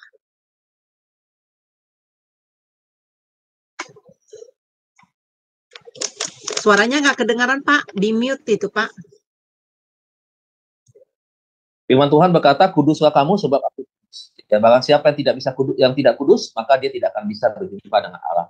Ini adalah pelayanan inti daripada pastoral konseling, membawa kita kepada kekudusan Allah. Dan kita berdoa, kita tutup acara ini di dalam berkat Tuhan. Tuhan, kami berdoa, terima kasih buat malam hari ini. Kami sudah melewati pelajaran bersama di dalam serial pengajaran pastoral konseling, di mana kami membahas tentang penyimpangan perilaku seksual, seperti yang Tuhan sudah peringatkan di dalam Alkitab. Terima kasih Tuhan, kami sudah belajar, kiranya menjadi berkat bagi kami, tidak hanya Tuhan bagi Sema Adonai, tetapi juga bagi banyak orang yang Tuhan lewat jalan YouTube yang akan terus menjadi berkat. Terima kasih Tuhan.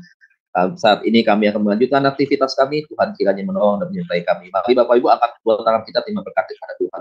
Kekasih Tuhan, terima berkat Allah Bapa kita di surga. Kita kasih daripada Tuhan kita Yesus Kristus, pertolongan penghiburan penyataan Roh Kudus akan terus menyertai kita mulai malam hari ini sampai Tuhan Yesus datang dengan awan permai menjemput kita, menjadikan kita semua pemenang, bahkan lebih daripada pemenang yang percaya dan berkati bersama-sama kita katakan. Amin. Terima kasih Bapak Ibu saudara sekalian. Sampai jumpa di lain waktu.